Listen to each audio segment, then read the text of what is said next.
In the bustling town of Henan, beneath a starlit sky, the streets glowed with the warm red light of lanterns. Laughter filled the air as people enjoyed the night.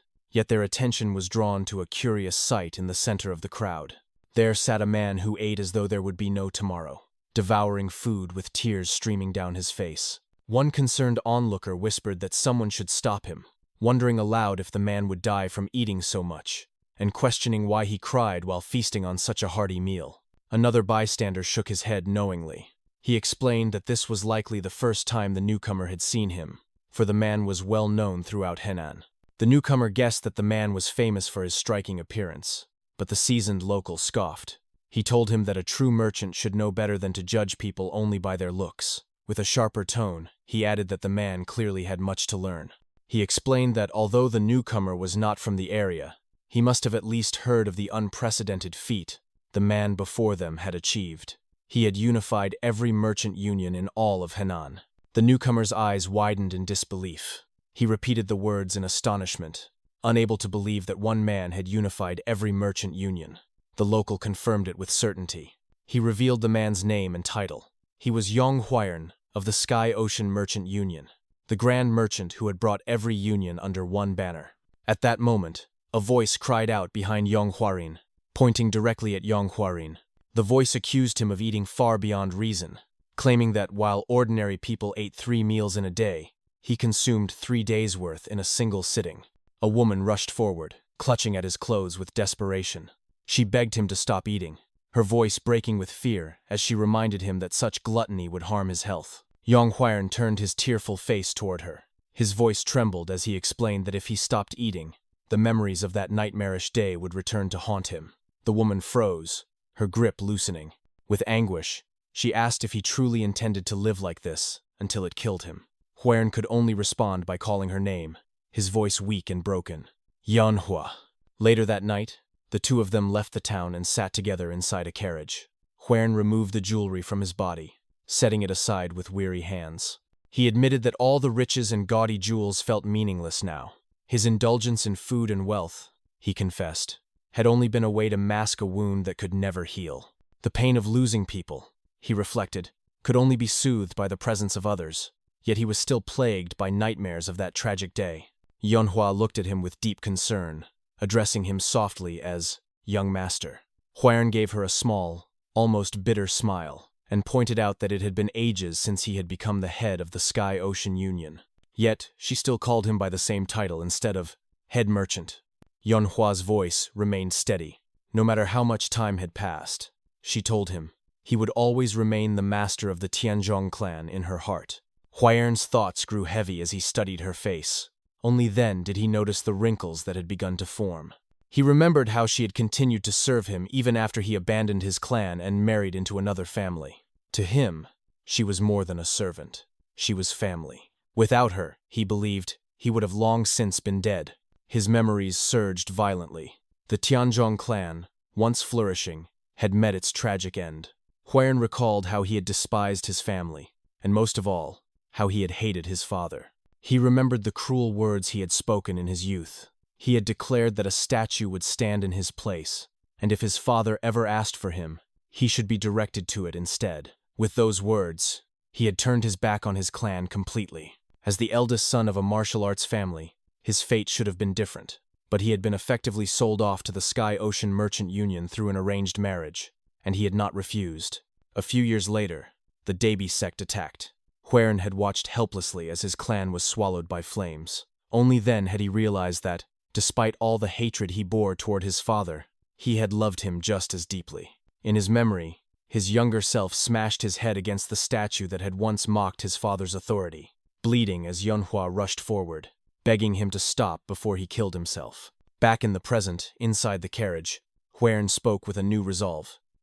He declared that from now on, he would change. He promised to repair the relationship with his wife and vowed to shed his excess weight. He smiled widely, scratching the back of his head in embarrassment, admitting that he worried how cold his wife might be toward him, but insisted he would serve his family from now on. He reminded Yonhua once more that she was like family to him. Yonhua's eyes softened with relief. She began to reply, telling him that she would continue to stand by his side, but before she could finish, Disaster struck. The body of an old man suddenly crashed through the carriage, slamming into her with such violent force that she was killed instantly. The blow was so powerful that even Heir himself was thrown outside. The old man, bloodied and broken, landed on his feet and braced himself against a tree, coughing blood. He muttered bitterly that his organs were in tatters. Almost immediately, a group of masked men rushed into the scene.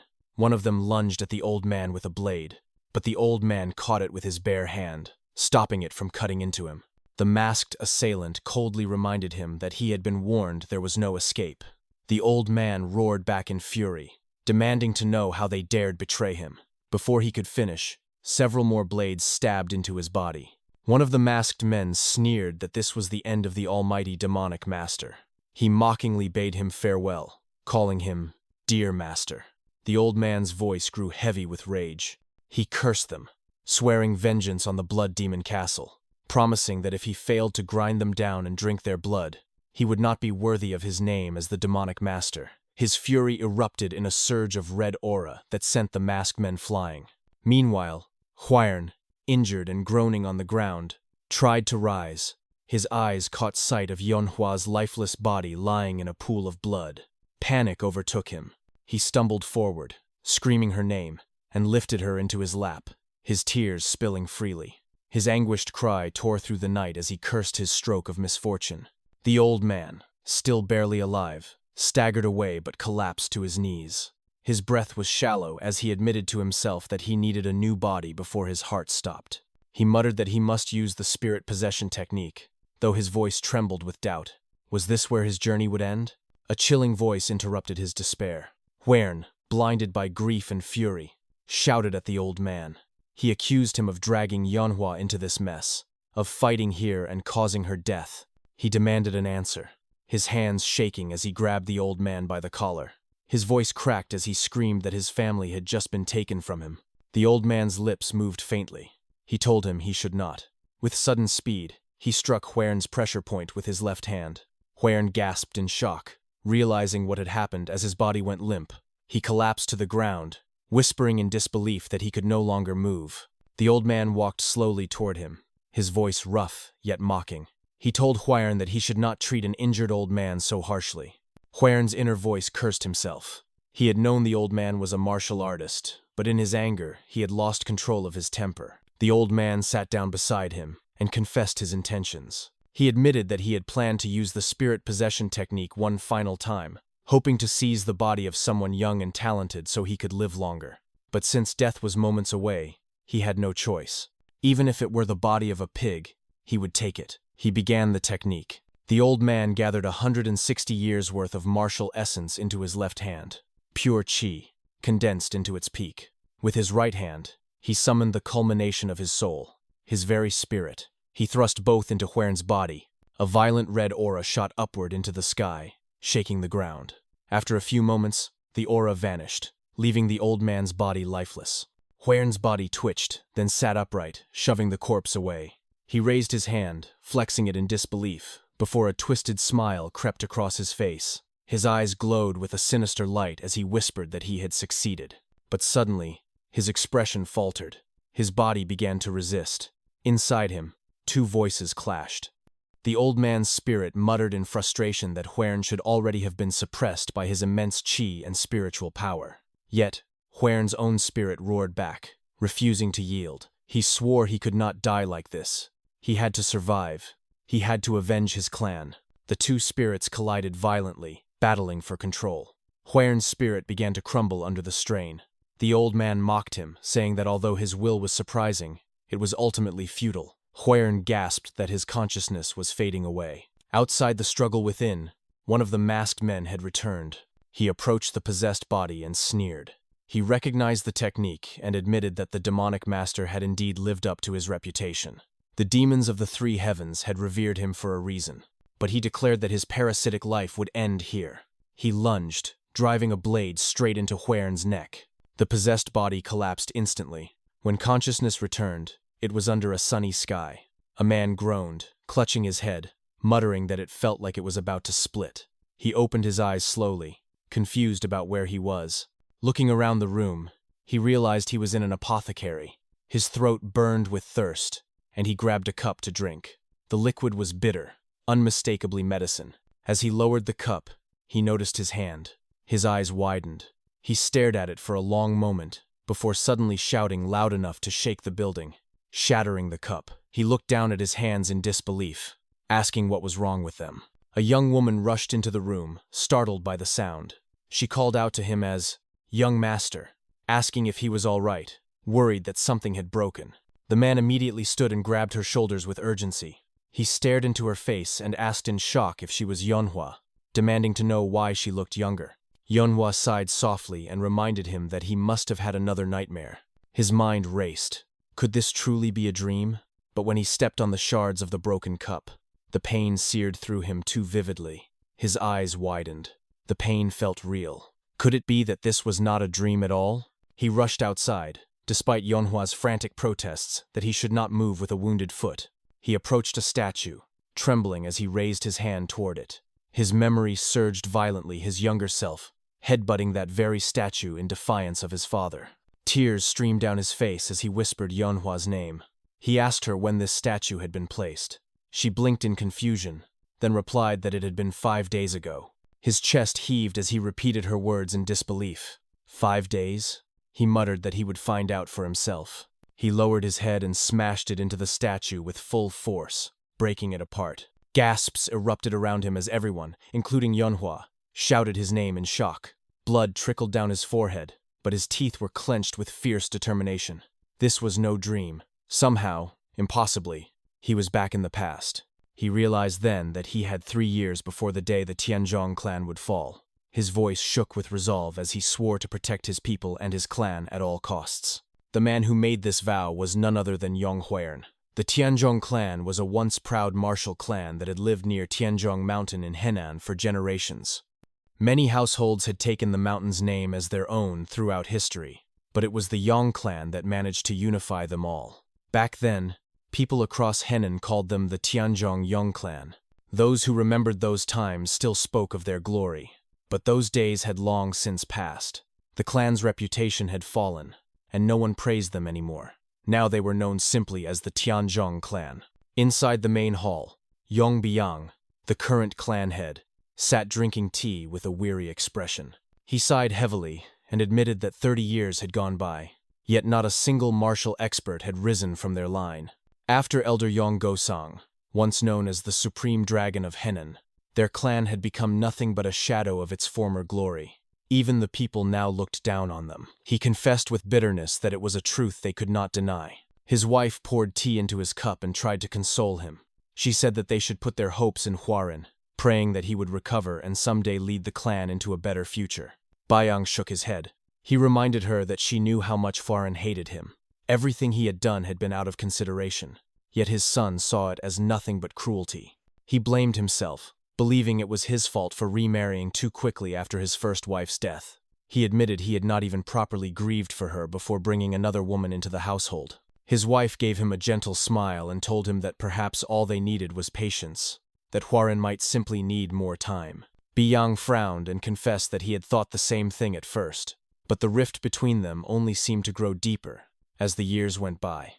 Just 5 days ago, when he went to see his son, Hwarin had placed a statue in the garden and told him to pretend that the statue was him instead. With a bitter laugh, he apologized to his wife, saying that he was complaining too much. At that moment, Yeonhwa came running toward them in a panic. Her eyes were wet with tears as she cried out for the clan head. Biyang was startled by her sudden appearance and asked why she was in such a hurry. Yeonhwa struggled to catch her breath as she tried to speak, tears streaming down her face. Biyang snapped at her to stop crying and explain clearly what was wrong. Through her sobs, she revealed that young Master Hwarin had hurt himself and had fallen unconscious. Both Biyang and his wife froze in shock at the news. The clan head's eyes widened as he exclaimed in disbelief. Back at Hwarin's quarters, the young man lay unconscious on his bed. Beads of sweat dripped from his forehead as he tossed in the grip of a dream. In his dream, he found himself standing near a beautiful waterfall. A younger version of himself was laughing happily as he splashed in the water, while his real mother sat nearby, watching him with a smile. She called out softly, asking if he liked the cascading rapids of the waterfall that much. Hwarin, as a child, shouted back joyfully that he did. He showed her the koi fish swimming everywhere, then proudly held up a massive fish he had caught. He beamed and cried out for his mother to look at how big it was. But as soon as he turned to her, his expression collapsed. She was no longer sitting upright. She had collapsed to the ground. The scene shifted, and now he was in her room. She lay pale and frail on the bed, her breathing weak. Tears streamed down the boy's face. She reached out to him gently and told him to come closer. She apologized, saying she could not accompany him to the waterfall anymore to catch koi fish. Hwarin buried his face in her chest, sobbing, calling her mom. She stroked him weakly, whispering that she was fine and begging him to stop crying. But suddenly, her voice grew twisted and deep. It ordered him to stop his damn tears, calling him a weakling. Her soft features shifted and twisted into something monstrous. In her place stood a demonic old man, his face filled with cruelty and a sinister smile twisting across his mouth. He declared that he would take Hwarin's head as a trophy. Then, with his sharp teeth bared, he opened his mouth impossibly wide. The boy screamed in terror, his voice echoing as he shouted for help. With a gasp, Hwarin jolted awake from the nightmare. He sat up immediately. As he panted heavily, he glanced around the room, still shaken, and realized where he was. The surroundings were familiar but also strangely foreign. He recognized it as his room from when he had been younger. As his breathing slowed, a thought crept into his mind. If this was truly his old room, then it meant he had really gone back to the past. It was the time when he had hated his father, when he had cut himself off from his family, and when the clan had eventually fallen to ruin. But now, if he truly had returned to this time, then perhaps he could stop all of that from happening. He clenched his lips with determination, vowing that he could change the fate of his father, his family, and the clan since he knew what the future held. Just then, a burning heat surged inside his body. His eyes widened as the sensation spread. Outside, a group of attendants whispered among themselves about what had happened recently. One said that young Master Hwarin had destroyed a statue by headbutting it. Another scoffed, saying that it was impossible since Hwarin had always been frail and bedridden, never even learning martial arts. Yet another swore he had seen it herself. Their murmurs grew anxious, with one insisting that he must have been possessed. Suddenly, the door to Hwarin's quarters slammed open. The women gasped when they saw him trembling inside. One tried to speak, stammering as she called him young master, but her words faltered. Inside, Hwarin clutched his head and stomach as his body twitched uncontrollably. His inner thoughts raced in panic. Something was wrong. His body burned with heat, and the energy surged from his lower dantian like wildfire. His eyes widened in horror as the thought formed in his mind he needed a woman. The realization horrified him. The energy was overwhelming, surging with uncontrollable yang power. He cursed inwardly. This was the demonic old man's energy. It was too much. If he did not do something about it, he would lose control. His body twitched violently, the heat spreading further. He thought desperately that if he did not restrain himself soon, he might do something he would regret. Without another thought, he bolted past the attendants and ran outside. The attendants gasped in shock, exclaiming that it was still freezing cold outside. Their young master was barely clothed and should not be running around like that. If anything happened to him, they would be the ones held responsible. But Hwarin did not stop. He kept running, his body trembling with heat, until he finally reached the bamboo forest. He gritted his teeth, forcing himself forward. If he did nothing, the old man's energy would consume him entirely. He finally arrived at a familiar place, the waterfall. Without hesitation, he leapt into the rushing water. Steam rose instantly from his body as the cold water clashed against the burning heat inside him. Relief spread across his face as he let out a shaky smile. Inwardly, he thanked the heavens. He was saved. But a voice suddenly pierced the air. Hwarin! His eyes widened when he turned. It was his father, Yong, rushing toward him. Father? Hwarin whispered in disbelief. Yong entered the water, his face pale with fear. He grabbed his son and held him tightly, tears streaming down his face. He shouted at him, asking if he had truly wanted to die. He reminded him that even if he hated him, he should not throw his life away like this, not on such a freezing day. His eyes searched Hwarin's forehead desperately, asking if he was all right after injuring himself. For a moment, Hwarin stayed silent. Inside, his heart trembled. He had missed his father more than he could admit, but he could not suddenly act affectionate or everyone would find it strange. For now, he decided, he would simply try to get closer to him naturally, step by step. Slowly, he wrapped his arms tightly around his father. His eyes burned with emotion as his inner voice whispered that he was truly back. If this were a dream, he wished to never wake up. If this was an illusion, he prayed he would never open his eyes. 3 months passed. On a quiet afternoon, Hwarin sat with his younger half-brother, Yong Kijun, on a wooden dock as they fished together. Kijun chuckled and teased that he was going to win their bet. Hwarin laughed along, asking if Kijun had been fishing all his life to be this confident. Inwardly, Hwarin reflected on how different things had become. Over the past 3 months, he had grown much closer to his family. In his previous life, he had never even spoken much to Kijun. He remembered clearly that his younger brother had once trained in the clan's secret martial technique, but later suffered from chi blockage. After that, Kijun had been unable to progress further, and the Tianzhong clan had lost much of its influence. Eventually, they had become nothing more than a branch of the Yuchi clan. At that time, Hwarin had already become a son-in-law of the Sky Ocean Merchant Union, and had been too busy. By the time he learned of it all, it was already too late. Kijun's voice pulled him back from his thoughts. The boy asked if it was really all right for Hwarin to have stopped taking the medicine he had been prescribed. Hwarin replied casually that those medicines were what had made him fat. Kijun tilted his head in confusion. "When were you ever fat?" he asked innocently. Startled, Hwarin stammered and quickly corrected himself, saying that he only meant he might become fat if he kept drinking them. Kijun grinned and showed him the fish he had caught in his basket.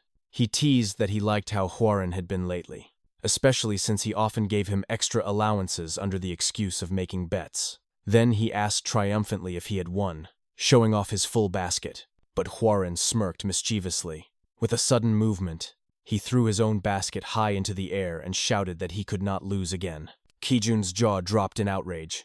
He yelled that his brother was cheating.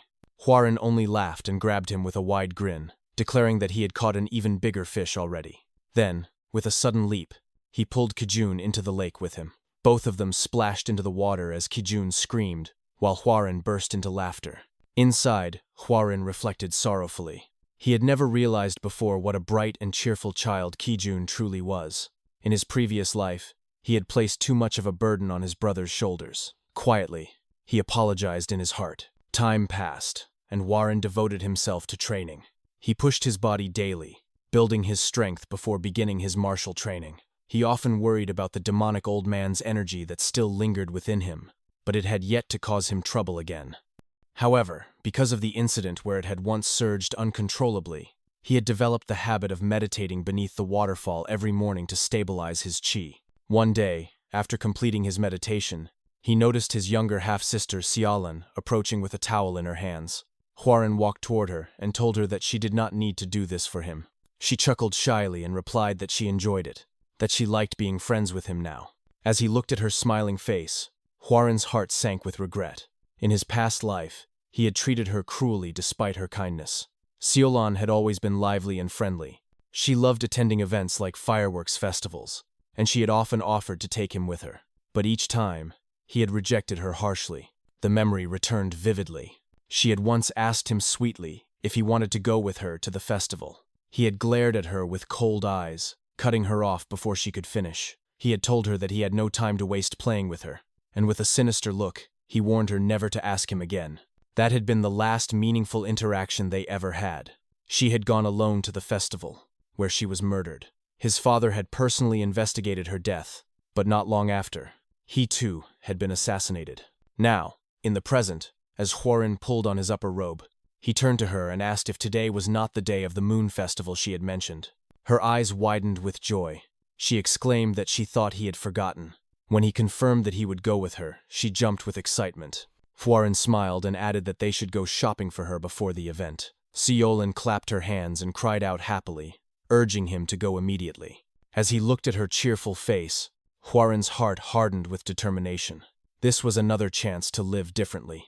He could not allow the same tragedies to unfold again.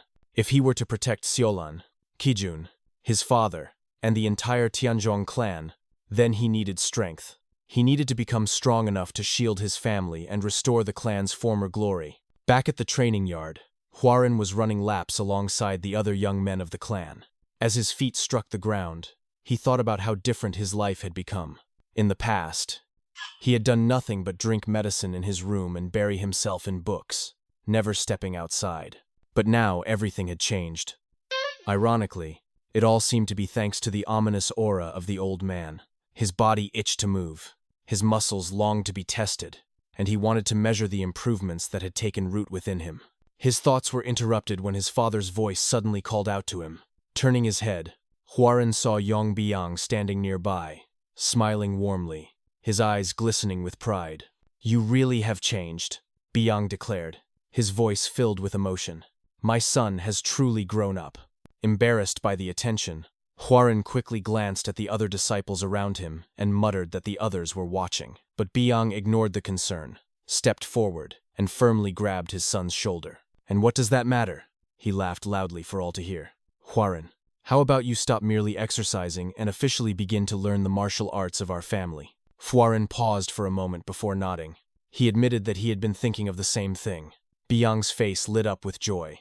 "Really? Then I will arrange for an instructor for you immediately," he exclaimed. Hwarin hesitated, however, and after a moment confessed that he already had someone in mind. This piqued his father's curiosity, but before he could ask further, Solon suddenly ran toward them. With a bright smile, she threw herself into her brother's arms. Her father, half amused and half jealous, scolded her playfully. "So now you only look for your brother and ignore your father?" Solon laughed and spun in a circle, showing off the new clothes she wore. "Brother picked out these clothes for me. How do I look, father? Aren't they pretty?"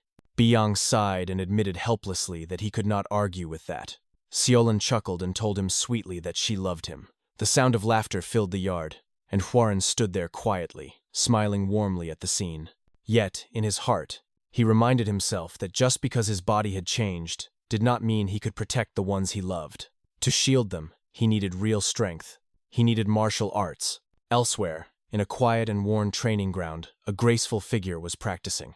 A fine lady moved with elegance as her sword cut smoothly through the air, each strike flowing like water. When she noticed someone approach, she paused and turned. "What brings you to this place, young Master Yong?" she asked coolly. This fine shit was Mo Byung, known as the Dragon Flower Sword. Hwarin greeted her with a smile, admitting that it had been a long time since they had spoken. He explained that he had something to ask of her. His tone was awkward, as if uncertain how to begin.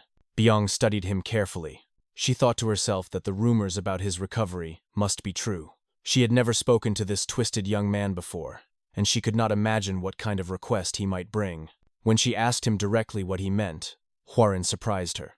Bowing deeply and speaking with a firm voice, he declared, "I wish to learn your sword skills.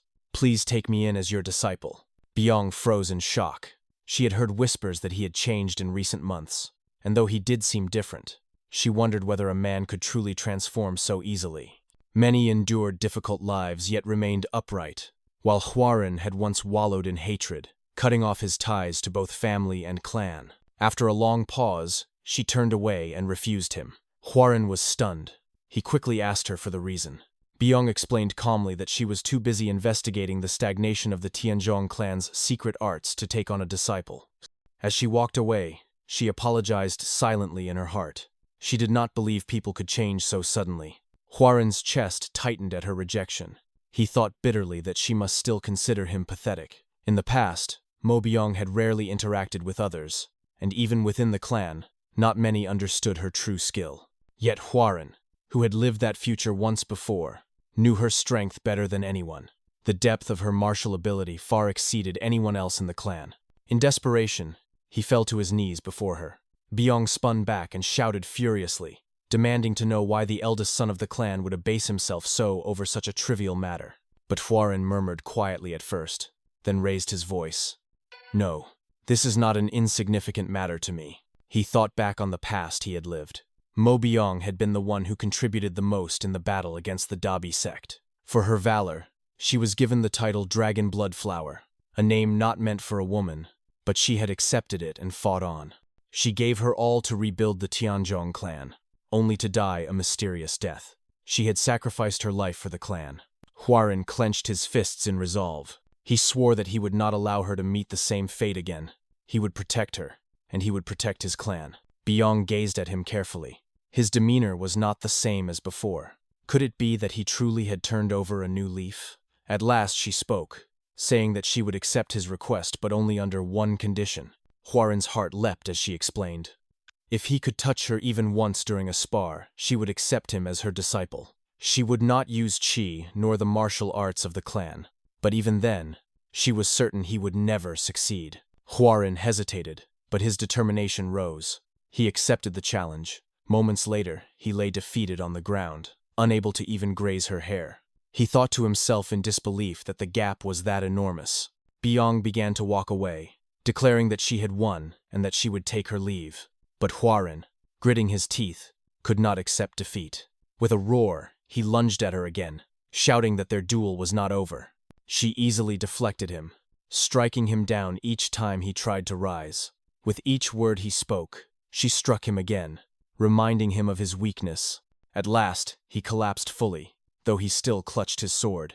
She looked down at him and admitted that his effort was commendable. As she turned to leave, something unexpected surged within him. A sudden aura flared from his body, crimson and wild. Yong stopped instantly, startled. "Red aura?" she gasped. "That is not the martial art of the Tianzhong clan.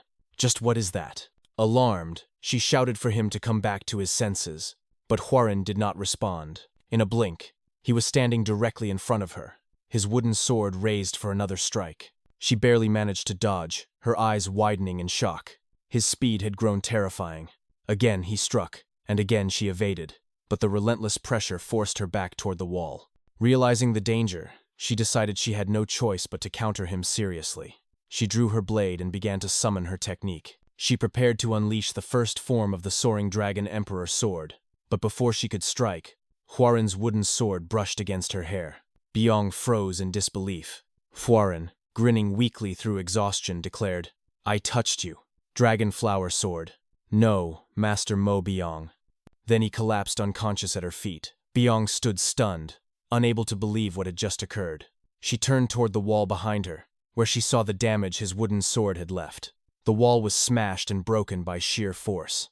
Her eyes widened further as she whispered in shock, "Just what was that?" A few days passed, and Huaren continued to practice his sword techniques with relentless focus. His body glistened with sweat, each breath heavy as he swung the blade through the air. From a short distance away, Mo Yong silently observed him. Her sharp eyes traced every movement, and in her heart, she marveled at what she saw. She thought that she had not expected the young master to possess this much talent. In just a few days, he had already learned the forms of the Soaring Dragon Emperor sword and the Azure Bamboo sword. Once, he had seemed to have no martial talent at all, yet now he handled the forms with startling ease. When Huaren finally lowered his weapon, gasping for breath, he turned to her and asked eagerly how he had done. Yong's tone remained firm as she answered that although he had not yet awakened to the true secrets of the techniques, he was already using both swords without any visible flaw. Considering how little time he had been practicing, his achievement was excellent. Huaren chuckled lightly, brushing off her words and saying that she praised him too much. Her gaze suddenly sharpened, however, and she fixed him with a serious look. She remarked that his progress was unbelievable, that she could hardly reconcile the image of him now with the sickly young master who had once been bedridden.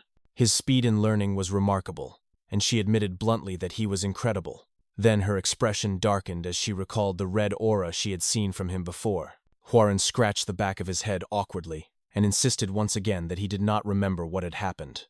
He explained that he had suffered so many blows from her during their spar that he could not recall anything clearly. He added playfully that only she would treat the eldest son of the clan so harshly with her dragonflower sword. But Mo Yong did not laugh. She remained stern and silent for a long moment before finally turning away. She told him that since he refused to answer, she would not pry further.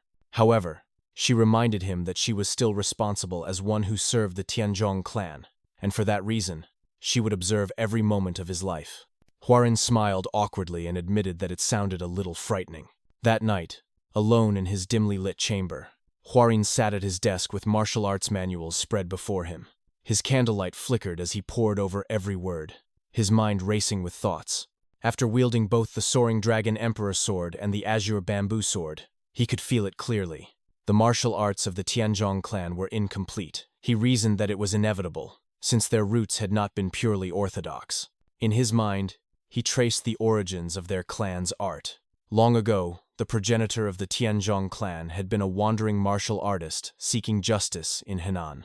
He had obtained the demonic arts from the master of the hidden saint cult, which was neither fully orthodox nor truly demonic. Though he had studied demonic techniques, the progenitor had worked tirelessly to reshape them, transforming the arts into the soaring dragon sword and the azure bamboo sword while striving to remain on the path of justice. The power of those arts had been reduced in the process, yet they still produced the greatest swordsman in Henan at that time. But the truth remained. Using demonic martial arts alongside orthodox cultivation left the system incomplete. The progenitor had reached a peak, but not the supreme peak. To prevent unrest, he had hidden the true origins of the martial arts, and over the ages, that truth had been buried. But now it resurfaced, casting its shadow over the Tianzhong clan. The realization thrilled Huaren. He smirked widely, clenched his fists, and thought to himself that he alone could complete these unstable and incomplete martial arts. Only he, someone who had experienced the future, possessed the knowledge to do so. The next day, Huaren sat with his father and stepmother in the garden, sharing tea as sunlight filtered through the trees. Calmly, he announced his intention to visit the Jaegal clan. His father looked up in mild surprise and asked what business he had there. Huaren explained that since he had recovered his health by learning martial arts, he believed it was proper to visit the Jaegal clan and pay his respects, especially as someone who had been arranged to marry one of their daughters even before his birth. Yong leaned back with a thoughtful sigh. He agreed, remarking that time truly flew quickly. It had been decided long ago that Huaren would wed into the Jaegal clan. He recalled that the daughter's name was Jaegal Yong. When Huaren confirmed it, Biyang smiled warmly, saying that he had been close friends with Jaegal Yugyol and that his friend would be delighted to see Huaren. He had heard that Yong was an incredible beauty. Then he asked his son when he intended to leave. Before Huaren could answer, his stepmother objected. She insisted that he had only just recovered, and that it would be better for him to rest longer. Biyang, however, laughed heartily and countered that his son was of age now. He explained that traveling and meeting friends were part of a young man's life, recalling how he himself had met Jaegal Yugyol at around the same age. Reluctantly, his wife relented, though she added sternly that Huaren must be careful. The journey would take more than a month, and so he would need a reliable bodyguard. A few days later, Huaren met again with Mo Biyang, who was looking at him with a faintly irritated expression. He greeted her happily, but his curiosity rose when he noticed the two unfamiliar men standing behind her. He asked who they were. The two men approached slowly, circling him as they examined his physique. One of them muttered in surprise, while the other commented that, though his frame was not large, his body was flexible. They remarked together that the rumors of him practicing martial arts were true, and that he truly seemed different from before. Huaren quickly recognized them as the rising ghost blades, Hongwook and Namwook. He bowed slightly and said it was an honor to meet them. One of the men laughed and assured him cheerfully that he and the dragon flower sword would do everything in their power to protect him. The other tilted his head and noted that Huaren's body had potential for more strength. Huaren thought privately that they looked like muscleheads, but he also knew their skill was real. The rising ghost blades specialized in the technique known as Ghost Blade, and his father had clearly gone to great effort to select them as his protectors. When the time came to plan their departure, Huaren gathered them and declared that he would be the one to designate their path. He asked only that they follow without question. Jungwook met his eyes for a long moment before nodding firmly and answering that, of course, he would obey. With their agreement sealed, Huaren prepared to leave. Before departing, he went to say farewell to his family. Solon burst into tears as she clung to him, asking if he truly needed to go. He gently patted her head and promised that when he returned, he would take her to the festival. She asked if he meant it, and he smiled, assuring her that he did. He then turned to Kijong, gripped his shoulder, and told him to protect Seolan and the rest of the family in his absence. Kijong looked up at him in surprise, thinking that his brother seemed taller than ever before, then answered with determination that he would guard their family with his life. Finally, Huaren bowed to his parents, saying his farewell and preparing to mount his horse. Just as he was about to depart, a cry rang out. Someone was running toward him, breathless, shouting for him to wait. Huaren turned to see Yunhua rushing forward. She skidded to a stop, panting, and begged him to let her come with him. For a moment, Huaren paused in silence. Yong quickly interjected, advising him to refuse and insisting that the journey was far too dangerous for a girl. But Hwarin raised a hand to stop him. He stepped down from his horse and walked toward Yonhwa. When he reached her, he extended his hand. Yonhwa flinched, bracing as if expecting a blow, and whispered an apology. Instead, Hwarin drew her into a tight embrace. She gasped in surprise, her eyes wide. He spoke softly to her, saying that she had always wished to be by his side and that he was deeply grateful for her presence. But, he explained, the path he was taking was extremely dangerous, and at present, he did not yet have the strength to protect her if she accompanied him. He confessed that he did not want to place her in harm's way, because she was his beloved family. He asked her to stay behind with his parents, Kijong and Seolan, and to wait for his return. Tears welled in Yeonhwa's eyes, but she smiled as she promised that she would. At last, Hwarin mounted his horse again and set off with his companions. As they rode away, he thought to himself that when he returned to the Tianzhong clan, much would have changed. He vowed to protect his family and prevent the fall of his clan, and all of it would begin with completing the incomplete martial arts. He admitted inwardly that visiting the Jaegal clan was merely an excuse. Their true destination lay beyond. The Jaegal clan was close to Wudang Mountain, and it was there, on that sacred peak, that he believed the secret to perfecting the martial arts of the Tianzhong clan awaited. He clenched the reins tightly and whispered in his heart. They would be heading to Wudang. Days later, Hwarin lay in the shallow waters of a stream, his eyes fixed on the vast and beautiful sky above. The stillness of the scene felt strange to him, almost unsettling. In a quiet murmur, he admitted to himself that this place was unusual. Slowly, he rose to his feet and began to walk through the rippling current, until he noticed a broken wooden sign lying half buried in the water. He picked it up and brushed away the dirt. His expression hardened as his gaze froze on the letters carved into the wood. It bore the name of the Tianzhong clan. A sharp chill seized him. In the next moment, the calm stream dissolved into a horrific vision. The Tianzhong clan appeared before his eyes, engulfed in flames. The night sky glowed crimson. Buildings collapsed into fire, and the air reeked of smoke and ash. Hwarin dropped the wooden sign in shock as his heart began to pound violently in his chest. He stumbled forward and shouted in disbelief. "No, no!" His cries echoed as he ran frantically through the burning ruins, calling out as though searching for survivors. Then, a deep, chilling voice cut through the chaos. The words struck him like a hammer. Hwarin froze instantly. The voice was unmistakable. It was the old demonic man, the very one who had possessed his body in his past life before he regressed. His presence made every nerve in Hwarin's body tremble. The old man's tone was filled with scorn. He declared that even after receiving the greatest possible opportunity, one that defied the heavens themselves, Hwarin still wasted his time on childish pursuits. He said nothing could be changed and demanded that Hwarin hand over his body. Fear gripped him, and Hwarin stammered in disbelief. He recognized the voice and asked how the old man had returned. Before the demonic figure could finish his command, the vision shattered like glass. A sharp slash interrupted his thoughts, dragging him back into reality. Mo Byung's voice cut through the haze as she demanded to know what he had been thinking about during their spar. Startled, Hwarin pulled back, his eyes wide as he realized he had been lost in a trance. He admitted in a quiet voice that he surrendered. Mo Byung studied him carefully. She told him that he seemed unable to focus again and asked whether he was feeling unwell. Hwarin looked away and admitted softly that he was fine, but explained that his sleep had been disturbed over the past few days. Nearby, Jungwook and Namwook were training with heavy stones, their bodies straining with effort. Between breaths, Jungwook glanced toward Hwarin and suggested that if the young master did not feel well, he could join them in their training. He explained that the exercises, called the matching river and the lifting thrust flow, were meant to build strength. Namwook added instructions while panting, reminding his brother to utilize his side muscles and ensure the stones stayed perpendicular as they lifted. Watching them, Hwarin let out a nervous laugh and shook his head. He told them perhaps next time, but then his expression grew serious. He announced that he had something important to tell them about their journey.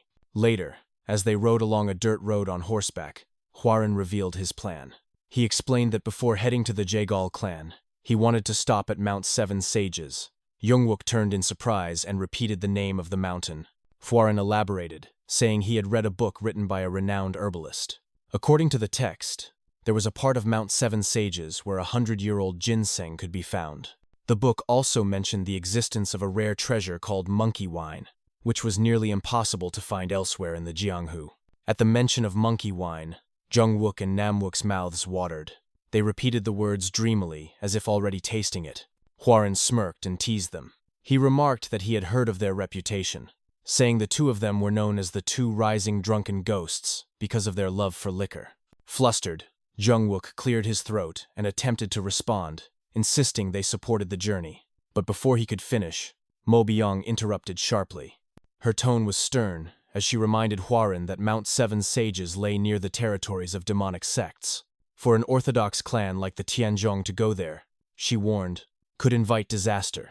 Hwarin countered her calmly. He asked how anyone would know they belonged to the Tianzhong clan. If they were caught, he reasoned, they could claim to be from some other group. Mo Byung grew furious. She demanded to know how the heir of the Tianzhong clan could speak so lightly of such dishonor. She argued that the pride of their clan was not something to be discarded. But Hwarin cut her off coldly.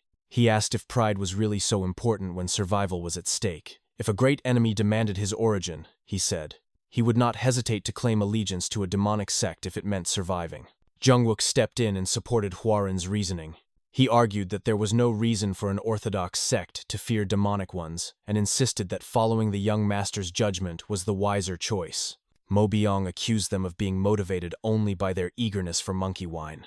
Hwarin, exaggerating his sincerity, placed a hand on his chest. He claimed his true intention was to bring ginseng back for his parents, confessing he had caused them much trouble in the past and wished to make amends. Mo Byung faltered at his words, her anger softening. After a pause, she reluctantly agreed. If he insisted, she said, then they would head to Mount Seven Sages. Relieved, Hwarin thanked them all and told the group they should make preparations at a nearby inn. But deep inside, his lips twisted into a sly grin. He admitted to himself that he had lied. There was no ginseng or monkey wine waiting at Mount Seven Sages. What truly awaited was something far more valuable, the demonic poison stone flower. He recalled its nature clearly. There were places where poisonous insects gathered to die when their time came. Over centuries, their venom pooled and hardened into a crystal of poison.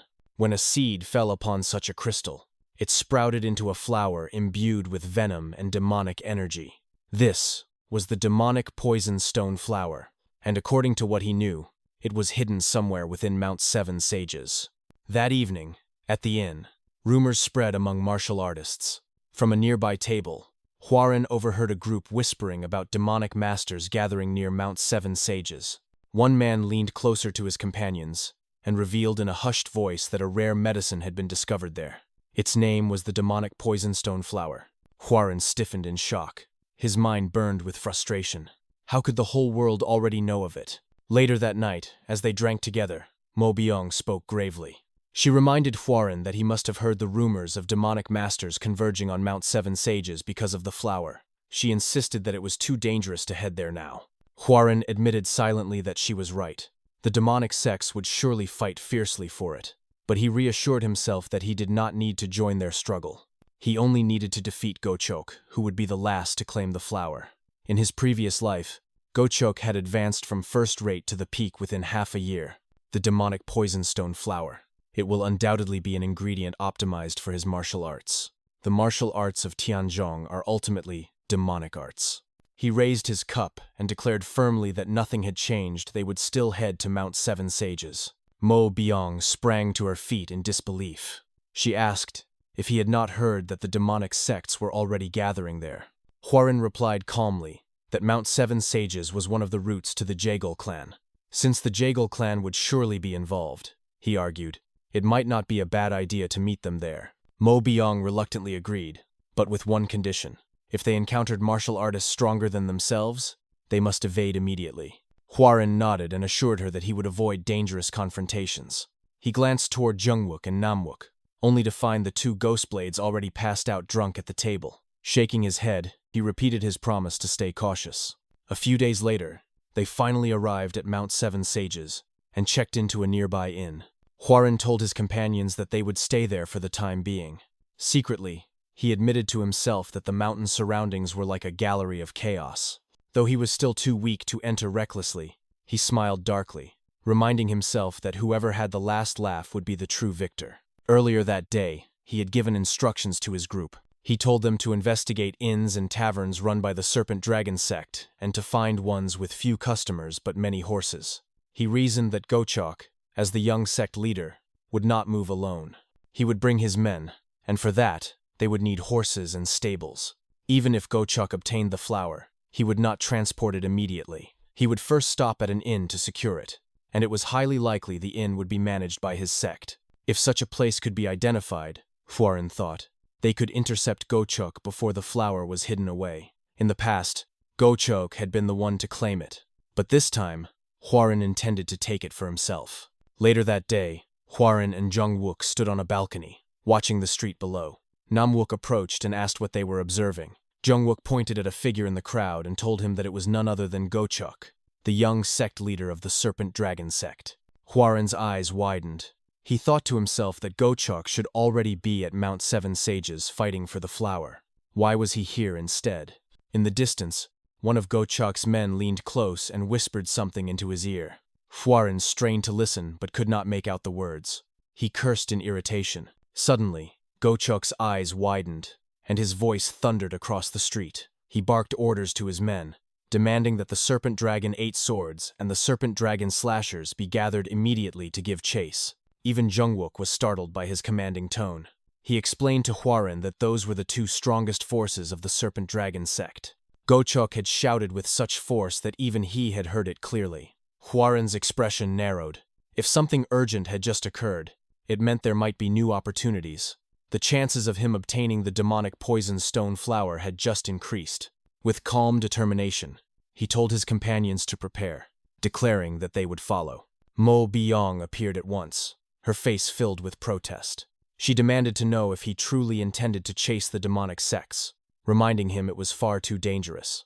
She scolded him for involving himself in increasingly perilous situations, but Hwoaran's voice remained steady. He told her that soon the Jianghu would face great upheaval, and to survive within that chaos, they would need to become stronger. The demonic poison stone flower, he insisted.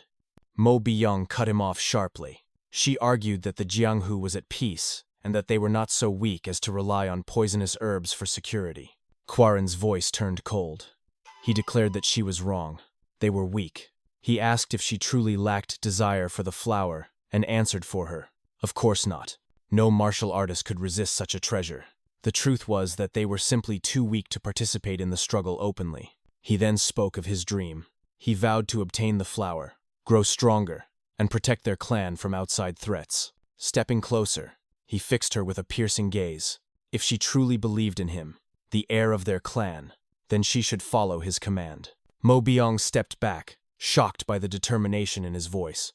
She admitted silently that the young master, who once could barely manage himself, now stood before her with a resolve she had never seen. She questioned whether she had failed to see him as a proper adult until this moment. Jungwook suddenly burst into laughter, clapping with delight. He admitted that he never knew their clan heir carried such a bold pledge in his heart. Both Jungwook and Namwook bowed respectfully, pledging themselves to his leadership.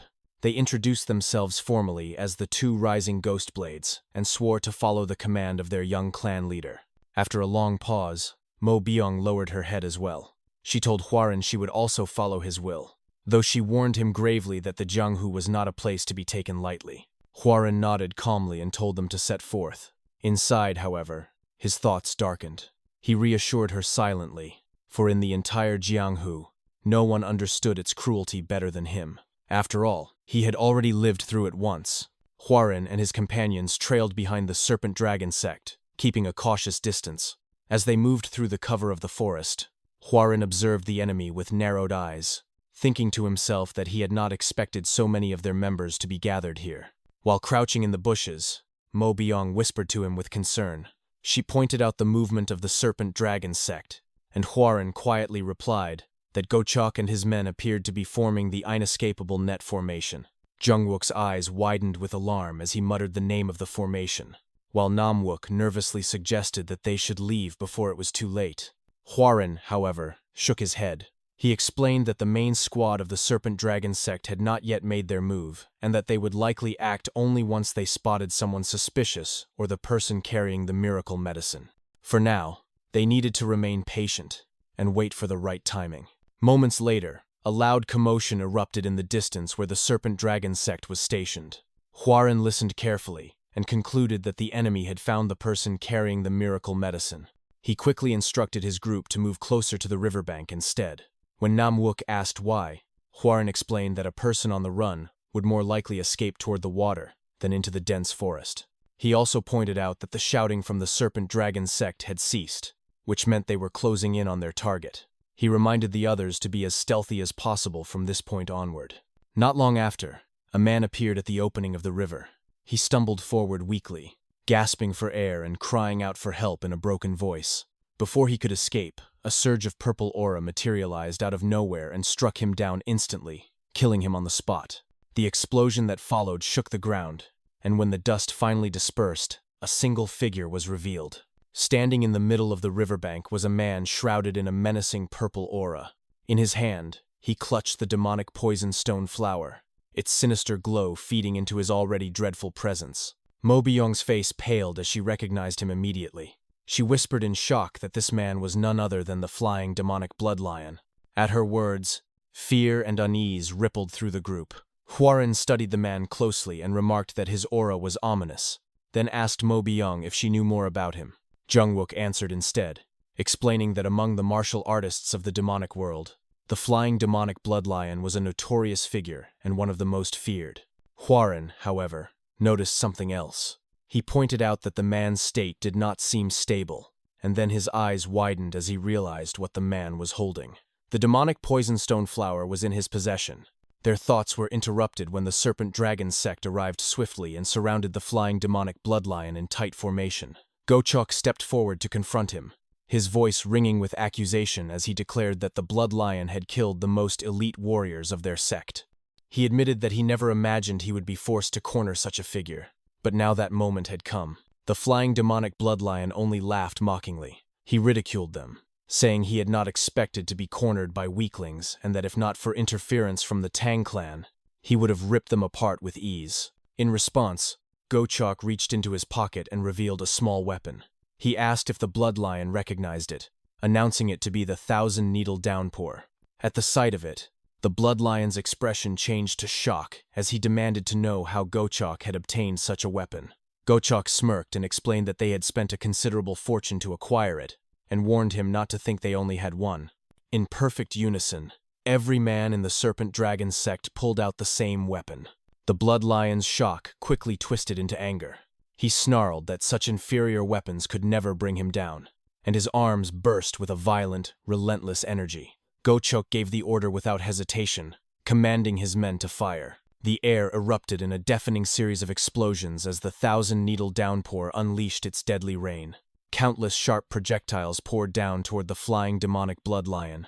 In response, the blood lion roared, channeling his chi into a massive barrier of purple aura that spread out to engulf nearly the entire riverbank. From their hiding place, Huaren's eyes widened in disbelief. His thoughts raced as he wondered if it could truly be possible that the blood lion possessed such overwhelming strength.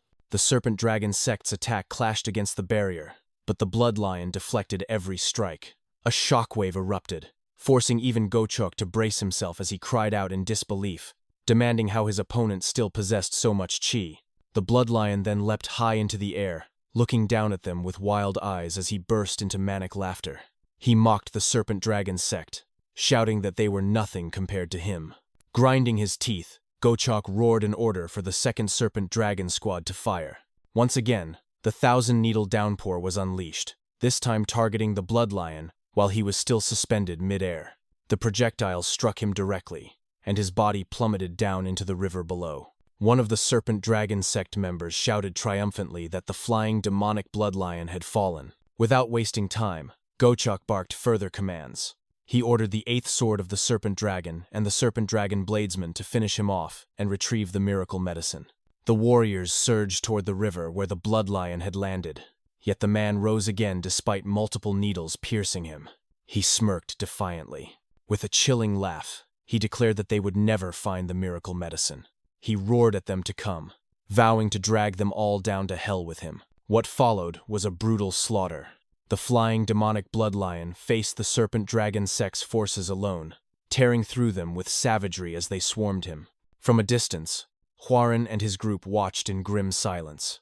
Mo Byong thought to herself that she had never witnessed such a horrific bloodbath before. She turned her gaze to the young master and wondered how, despite his inexperience in the Jianghu, he could remain so calm while witnessing such carnage. Eventually, the tide turned. The blood lion was struck repeatedly until his body could no longer endure. With countless arrows embedded in him and the sword lodged deep in his back, his blood spilled freely into the river, turning the waters red. His strength failing, he staggered before finally collapsing into the crimson-stained river. His lifeless body drifted as Gochok shouted at his men to search him immediately. The search party quickly responded in panic, stammering that the miracle medicine was not on his body. Gochok, furious, yelled for them to search again.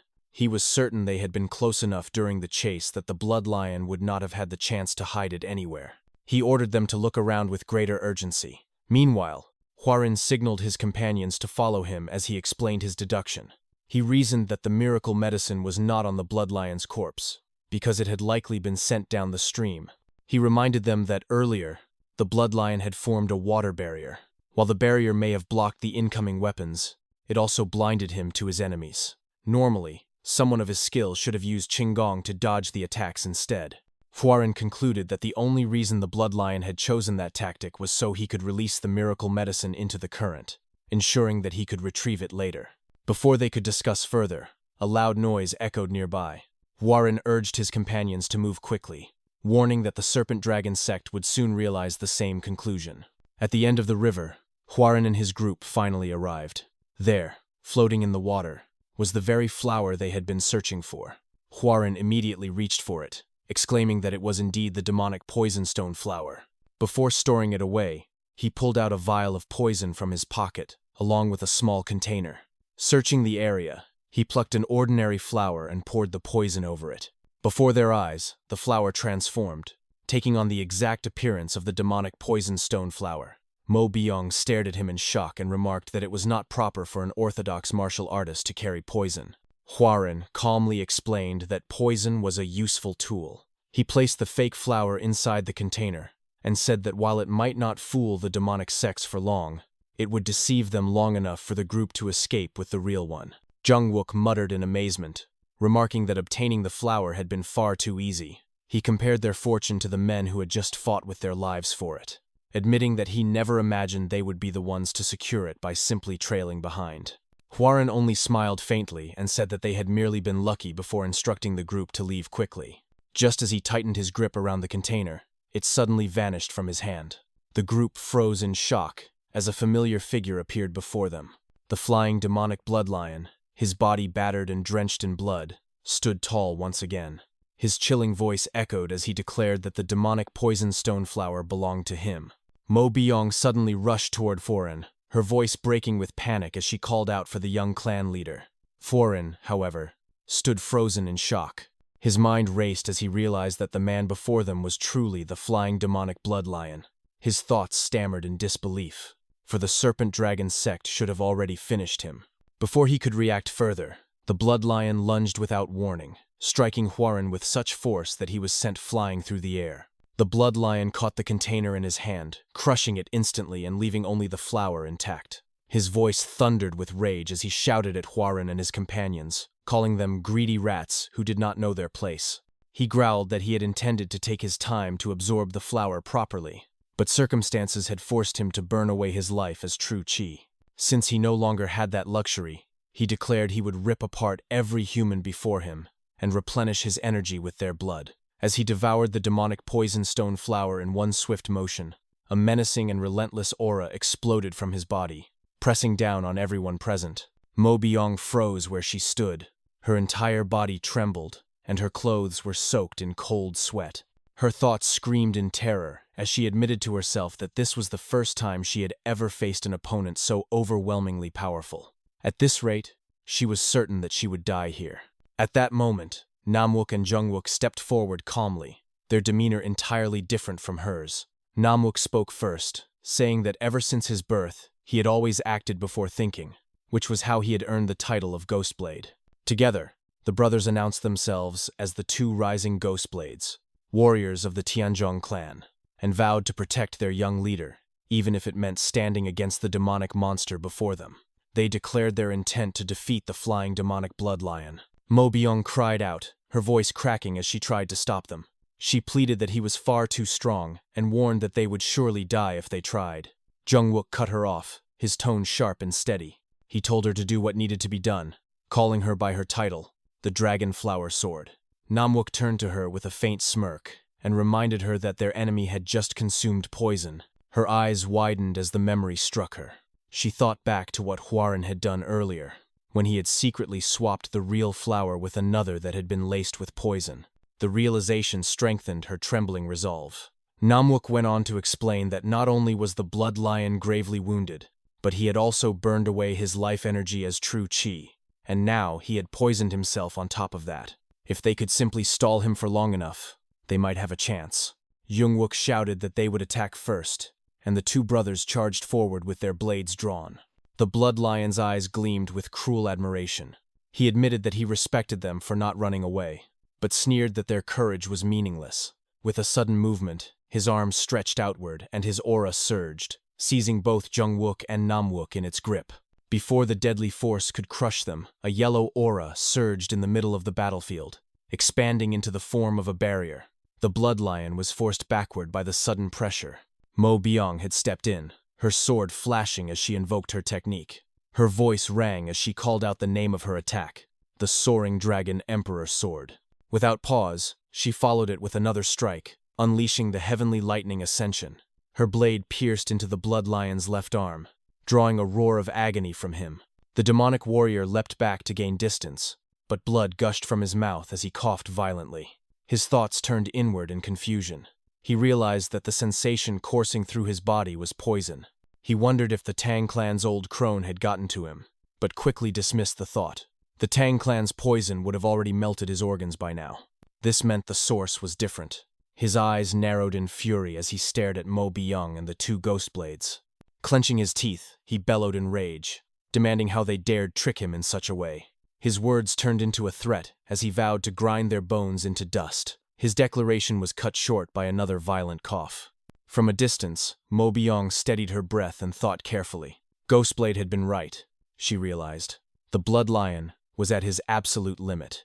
If they could just endure a little longer, victory might come. Suddenly, the blood lion erupted into loud, bitter laughter.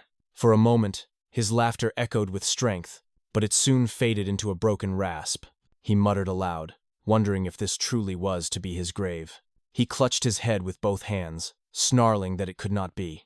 It was unthinkable that he would fall not to the Tang clan, nor to the weaklings of the Serpent Dragon sect, but to a group of nameless nobodies. His sinister gaze lifted again, and he fixated on them with hatred. He hissed that the one he had sent flying earlier must have been holding the real demonic poison stone flower.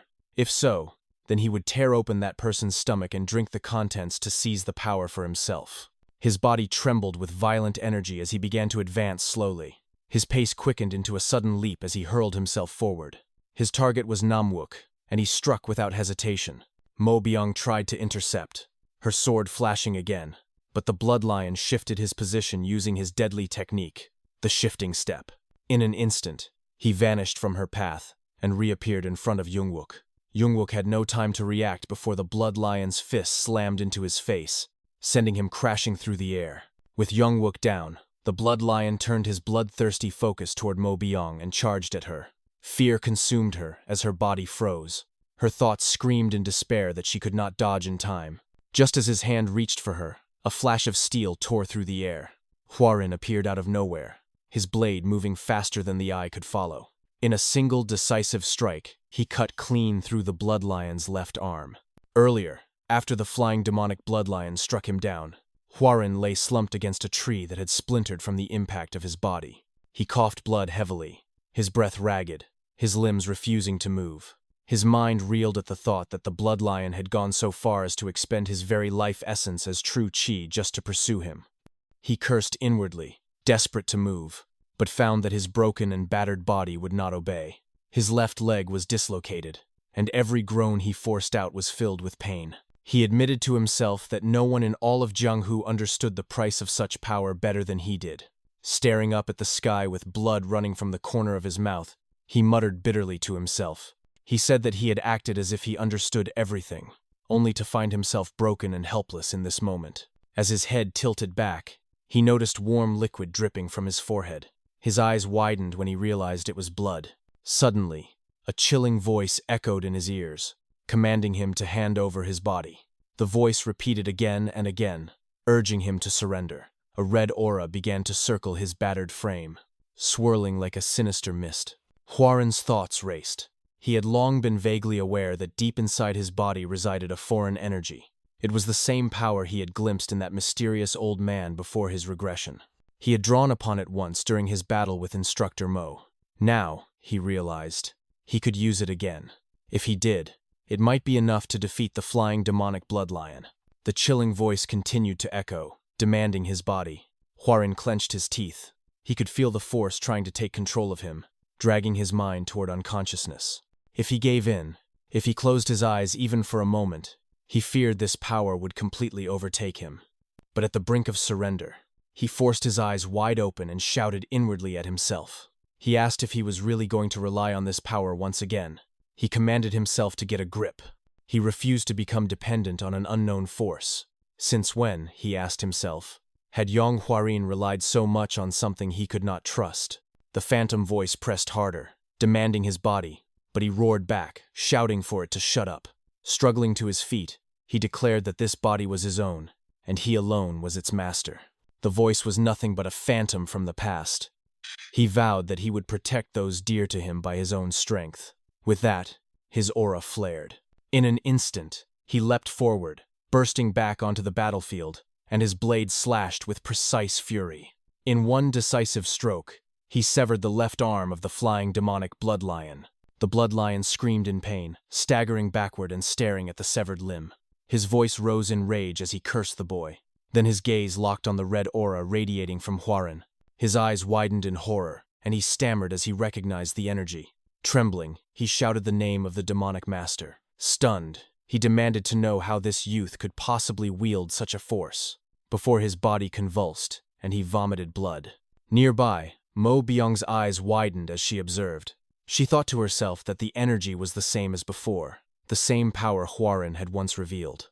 Jungwook and Namwook, still battered but alive, staggered back to their feet.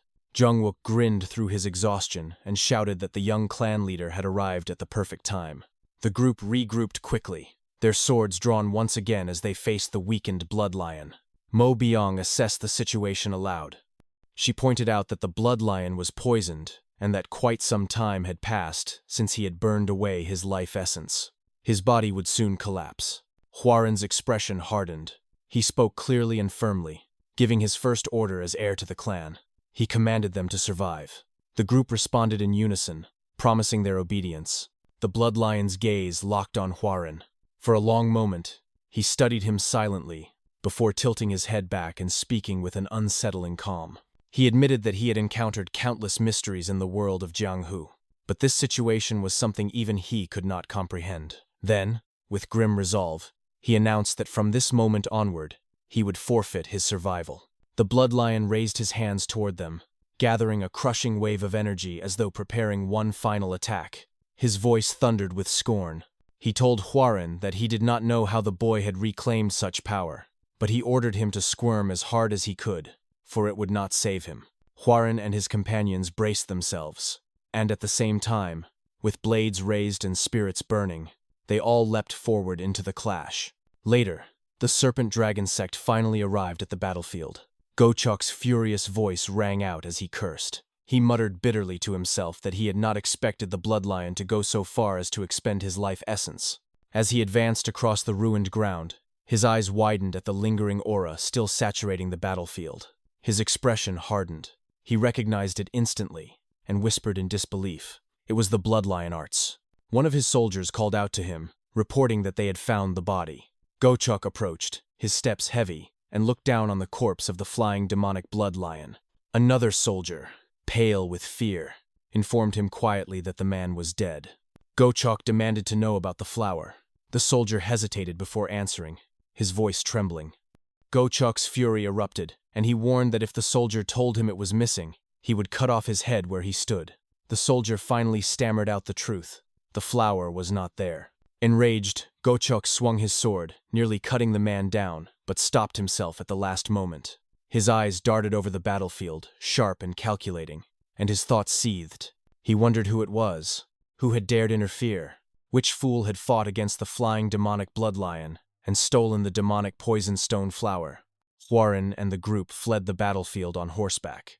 Hwarin, too injured to ride on his own, leaned heavily against Mo Byung's back, while Namwook rode supported by Jungwook, who was bloodied but grinning despite his exhaustion. Jungwook laughed breathlessly, saying he could not believe what had happened. With disbelief still laced in his voice, he declared that they had actually defeated the flying demonic blood lion. Mo Byung quickly snapped back, asking what he meant by such words. She reminded him that if the blood lion had lasted even a little longer, all of them would have died without question. Jungwook admitted it had been close, his grin fading into a more solemn tone. Still, he added with quiet resolve that in the end, only those who survive are the ones considered strong. Mo Byung answered coldly. She said that the flying demonic blood lion was just one martial artist in all of Jianghu. He himself had understood that fact, and that was why he had fought with every ounce of strength he had. Behind her, Hwarin suddenly coughed up more blood, the crimson spilling against Mo Byung's back. Startled, she asked if he was all right. Hwarin forced out a faint laugh and admitted she was right. Things were not as easy as they seemed. He said that he never expected they would end up facing someone like the flying demonic blood lion. Inwardly, his thoughts grew heavier. He admitted to himself that any one of them could have died in that battle. Yet, despite the danger, his vow remained unshaken. With determination, he spoke aloud. He declared that his promise to protect his family and clan from harm had never been empty words. With his hand, he pulled out the demonic poison stone flower and gripped Mo Byung's shoulder firmly, his voice filled with conviction. He acknowledged that their journey would not be easy, that days like this where their very lives were at risk would surely come again. For that reason, he told instructor Mo and the two brothers that they must become stronger. Jungwook responded immediately with confidence, promising that they would. Mo Byung, however, shifted the mood with a colder tone. She said there was something else the young clan leader needed to explain. Hwarin was caught off guard and asked her what she meant. Mo Byung glanced back slightly while still riding her horse. She asked him directly what that ominous chi was. Jungwook supported her suspicion. He said that the energy they had witnessed earlier had not seemed like the true energy of the Tianzhong clan. Instead, it had felt darker and more sinister, closer to the aura of the flying demonic blood lion himself. Mo Byung turned her head fully this time, her voice sharp and filled with accusation. She demanded to know if the young clan leader had learned demonic arts. Hwarin froze, struggling inwardly. His thoughts raced. He realized that the only way to tell the truth would be to reveal his regression, but revealing such a truth could alter the future in unpredictable ways. Now was not the time. After a brief silence, he finally answered. He told them no, but promised that he would explain everything when the time came. Mo Byung's voice rose with anger. She reminded him that they had just risked their lives together, demanding to know what more there could be to hide. Before he could say more, Hwarin vomited blood again, his body weakening further. Alarmed, Mo Byung called out to him, asking if he was all right. In a strained and quiet voice, he replied. He admitted that they had all risked their lives and promised that, when the right time arrived, they would be the first to hear the truth. Mo Byung went silent, unsettled but unwilling to press further. She wondered if Hwarin was merely avoiding the question. The group continued their ride in uneasy silence. Hwarin's coughing worsened, and eventually, Mo Byung commanded the group to stop. She said they needed to rest for a while. After helping him down from the horse, she observed him closely and voiced her concern. She told him he did not look well and suggested they go to the Jaegal clan to seek a physician. Hwarin shook his head. He refused firmly. He explained that Gochok and the Serpent Dragon sect would still be searching for them. If he went to the Jaegal clan while being pursued, it would only cause greater trouble for them. Instead, he said, they would go to Mount Wudang. Mo Byung frowned and asked if there was truly a physician there. Hwarin confirmed it. He said he had heard of a skilled physician with the family name Heir who lived there. Far away on Mount Wudang, a cat darted quickly through the woods, leaping from side to side. A boy chased after it, calling for it to stop. He shouted the cat's name, Baxiol, warning it that Mount Wudang was dangerous. But the cat looked back at him mischievously before running ahead again. The boy grew more desperate and yelled louder for the cat to wait. Baxiol suddenly stopped in front of a bush, staring at it curiously. When the bush began to shake, the cat startled and froze in place. The boy finally caught up, lunging forward to grab the cat in his arms. With a triumphant voice, he declared that he had caught it. But then a rustling sound came from the bush. The boy hesitated and peered into it cautiously. Suddenly, the figures of Hwarin, Yongwook, Namwook, and Mo Byong burst out from the undergrowth. Hwarin reached out to the boy with trembling hands, his face pale and streaked with tears. His voice was weak and desperate as he whispered that they had finally found a person. Both the boy and the cat recoiled in shock at the sudden encounter. Elsewhere, in a small wooden house, Hwarin lay beneath a blanket at the center of a room. When he awoke, he shot upright instantly, screaming the name of the flying demonic blood lion. A few moments later, he steadied himself and realized he was no longer in danger. Looking at his hands, he thought inwardly that his wounds had been treated. He wondered whose care he had fallen under. The door creaked open, and the boy from before entered. The boy said he was glad to see Hwarin awake. He explained that Hwarin had been injured, so he had carried him here first. This place, he added, was a small home he ran with his grandfather. He then told Hwarin to wait while he brewed some medicine. Hwarin studied the boy carefully before speaking. He asked if by chance the boy's grandfather's name was He Dukgong. The boy nodded and confirmed it. Hwarin's eyes narrowed. He asked if the boy was then He Cheol-ryung. The boy looked startled. He asked how Hwarin could possibly know his name. Hwarin clenched his fist, his heart racing with realization. He thought to himself that this was the very reason he had needed to come to Mount Wudang. Using the Jaegal clan as an excuse had only been a means to this end. The truth was that it was because of this child. Hwarin's mind reflected on the future he had already lived. He knew that this boy was the key to completing the unstable martial arts of the Tianzhong clan. More than that, he was destined to become the future strongest man under the heavens. This child was He Cheol-ryung, the One Supreme. In his previous life, Hwarin remembered, there had been a great struggle over a martial arts tome. That conflict had spanned years and had drawn in even the unorthodox and demonic clans alongside the 5 great clans. The scale of the fight had been unprecedented. The reason was simple. The tome contained a completely new principle about martial arts. It spoke of the coexistence of both good and evil within every human, and when good and evil became one, a power greater than any ordinary martial strength could be drawn forth. It was said to be the legacy of Zhang Sanfeng, the progenitor of the Wudang sect, who had ascended to the heavens. Its name was the Yin-Yang Depth Heaven Tome. In Hwarin's past life, this child had obtained it. His family had stumbled across it by chance while gathering medicinal herbs, and with it, He Cheol-ryung had risen to become the strongest martial artist beneath the heavens. The tome encompassed both good and evil. If Hwarin could obtain it, he believed he could finally complete the Tianzhong clan's dream. Although he thought to himself, he had expected a far more dramatic meeting with someone destined for such greatness. As he considered this, He Cheol-ryung was busy brewing medicine. A fly landed on the boy's face. In one swift, effortless motion, he caught it with his hand without even breaking focus. Hwarin's eyes widened in shock. He immediately recognized the motion. His voice trembled slightly as he asked if the boy had already begun learning martial arts. He Cheol-ryung explained with a smile that the movement had been taught to him by his grandfather. Hwarin's eyes widened in disbelief. Stammering, he asked how such a thing was possible. At that moment, an elderly man passed by the doorway. He looked inside and spoke calmly, remarking that Hwarin was finally awake. Hwarin's thoughts stirred instantly. Inwardly, he recognized the man. It was He Dukgong.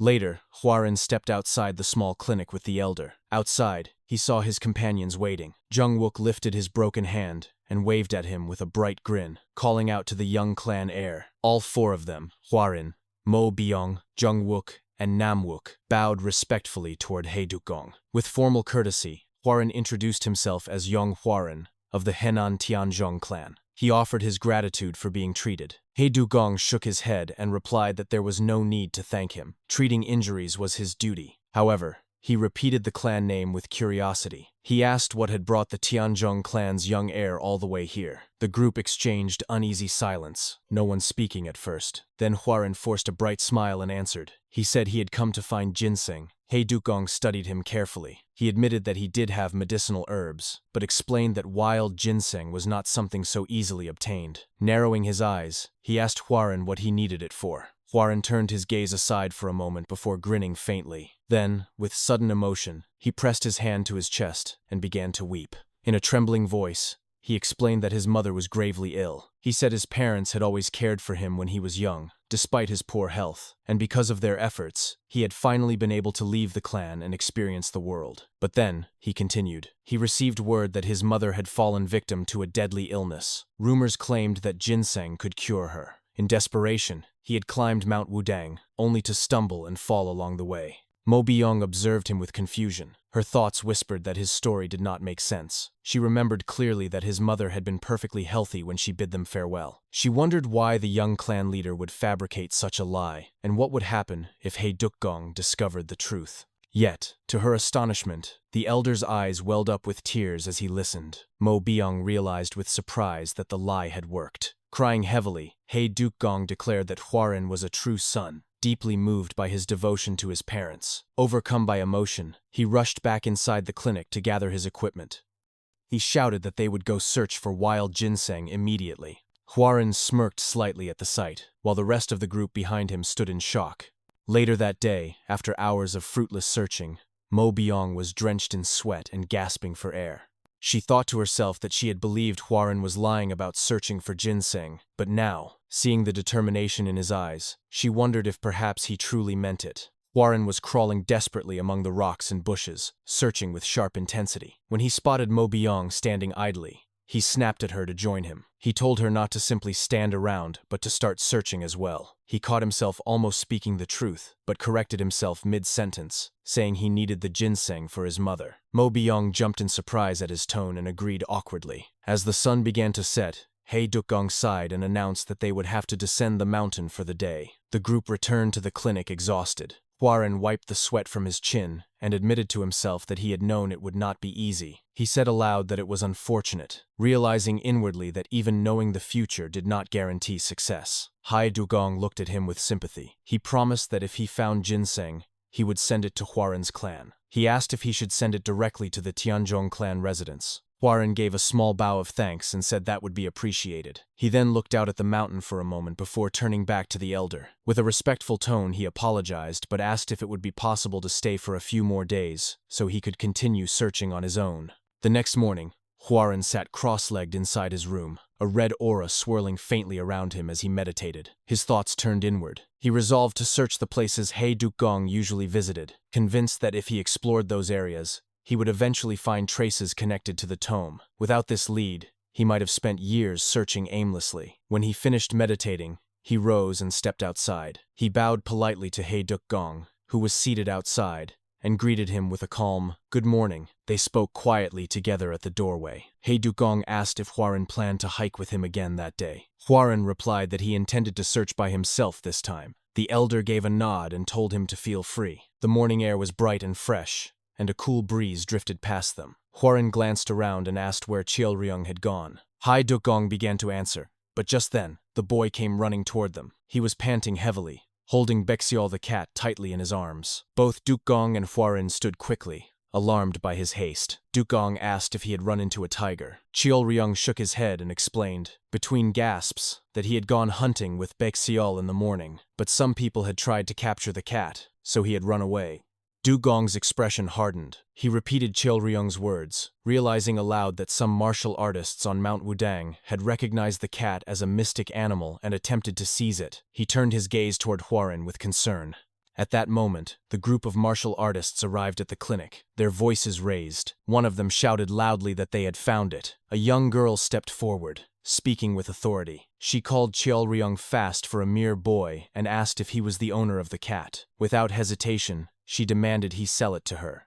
Ryung clutched Baexiol tightly and shouted back that the cat was not for sale. The girl frowned with irritation. She said she would pay him handsomely, insisting that he hand it over. Ryung refused again, his voice firm. His cries drew Jungwook, Namwook, and Mo Byung out of their rooms, alarmed by the commotion. Dukgong stepped forward with a calm but stern expression. He apologized politely, but declared that Baexiol was family to them, and they could not sell him. The girl scoffed loudly. She said that if it had been anyone else, they would have simply taken the cat by force. He should be grateful, she added arrogantly, that it was her asking, and he should hand it over.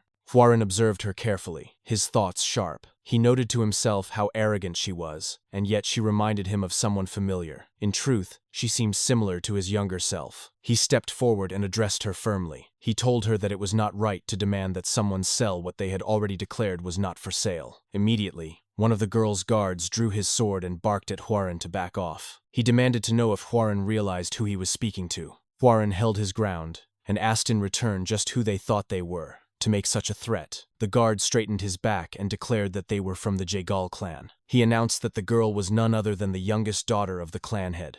Hwarin froze for a moment as the words sank in. His mind turned swiftly. He realized with shock who she must be. She was Jaegal Yohai, the younger sister of his fiancée, Jaegal Chongyong. Hwarin thought to himself that it was no wonder the Jaegal guard acted with such boldness. The arrogance made sense if he was serving the daughter of the clan head. Still, Hwarin chose to maintain respect. He bowed politely and said that it was an honor to meet a lady of the Jaegal clan. The guard looked down on him with disdain and arrogantly demanded to know where he came from. Before Hwarin could answer, Jungwook stepped forward with a frown. He declared that he could not allow such behavior to pass and rebuked the man, asking if he was not being far too bold for a mere guard. Jungwook pressed his forehead against the guards and shouted that they were from Henan Tian. Hwarin immediately ordered him to stop. He said firmly that they were nothing more than visitors on Mount Wudang and should not reveal more. Yohei's patience wore thin. With a dismissive huff, she declared that she had no interest in speaking with anyone who refused to reveal their true affiliation. Her gaze then shifted toward Cheolryung. In a commanding voice, she gave him two options. She leaned closer and told him he could either take her money and hand over the cat, or she would seize it by force. Cheolryung clutched Baekseol tightly and stepped backward. At that moment, he noticed Hwarin signaling him discreetly from the side. The signal was clear. Hwarin would create a distraction, and Cheolryung should throw the cat. Cheolryung understood. When Yohai reached forward to grab Baekseol, Hwarin quickly stepped in front and cleared his throat. He told her that there was a third option. Annoyed, Yohei turned back toward him and asked what he meant. Seizing the moment, Cheolryung hurled Baekseol into the air and shouted for the cat to run. Baekseol landed on the ground and darted into the forest, vanishing into the trees. Yohei shouted in fury and spun toward Hwarin. She demanded to know how he dared interfere. Hwarin only scoffed and replied that if the cat had run away, then she simply needed to catch it. He added that the boy would have no grounds to complain if she succeeded. Yohei clenched her fist tightly in frustration and gave an angry order to her guards. She commanded them to capture the cat. Without hesitation, the guards dispersed into the forest. Hwarin glanced back at Cheolryung and gave him a thumbs up. The boy grinned and returned the gesture, visibly relieved. Later that day, the guards returned in complete disarray, their clothes torn and their faces tired. One of them admitted that they had failed. Yohei's eyes flared with anger as she shouted that warriors of the Jaegal clan could not even capture a single cat. Another guard stepped forward cautiously and explained that it was no ordinary animal. He said it was undoubtedly a mystic creature. Yohei scowled, but decided on her next move. She announced that she would head to the Wudang sect and ordered her men to continue pursuing the cat until they captured it. Mo Byung quietly approached Hwarin and whispered in his ear. She said that if the girl truly was the youngest daughter of the Jaegal clan, then she must be Jaegal Yohei, a figure so notorious for her temper that she was known by the nickname Jaegal Witch. Hwarin thought to himself about her reputation. Despite her harsh demeanor, she had surpassed the other young talents in her clan to become a vice division leader. Aloud, Hwarin told his companions that it would be better to keep their identities hidden for now. They did not know how she might react if she discovered the truth, and there was still something they needed to find on Mount Wudang. Noticing Cheolryung's sad expression, Hwarin walked over to him. He knelt down so their eyes were level and asked gently if he was worried about Baekseol. Cheolryung admitted that he was. Hwarin patted his head with a warm smile and told him not to worry. He assured him that Baekseol would never be caught, reminding him of how fast the cat was. Mo Byung watched this scene from a short distance. She thought to herself that Hwarin had truly changed. That night, Dukgong approached Jungwook and Namwook, carrying a jar of liquor in his hands. He thanked them sincerely for their help earlier in the day and offered the liquor as a gift, explaining that he had brewed it himself with fine medicinal herbs. The two men's mouths watered at the sight. Jungwook said eagerly that there was no need, though his tone betrayed his excitement.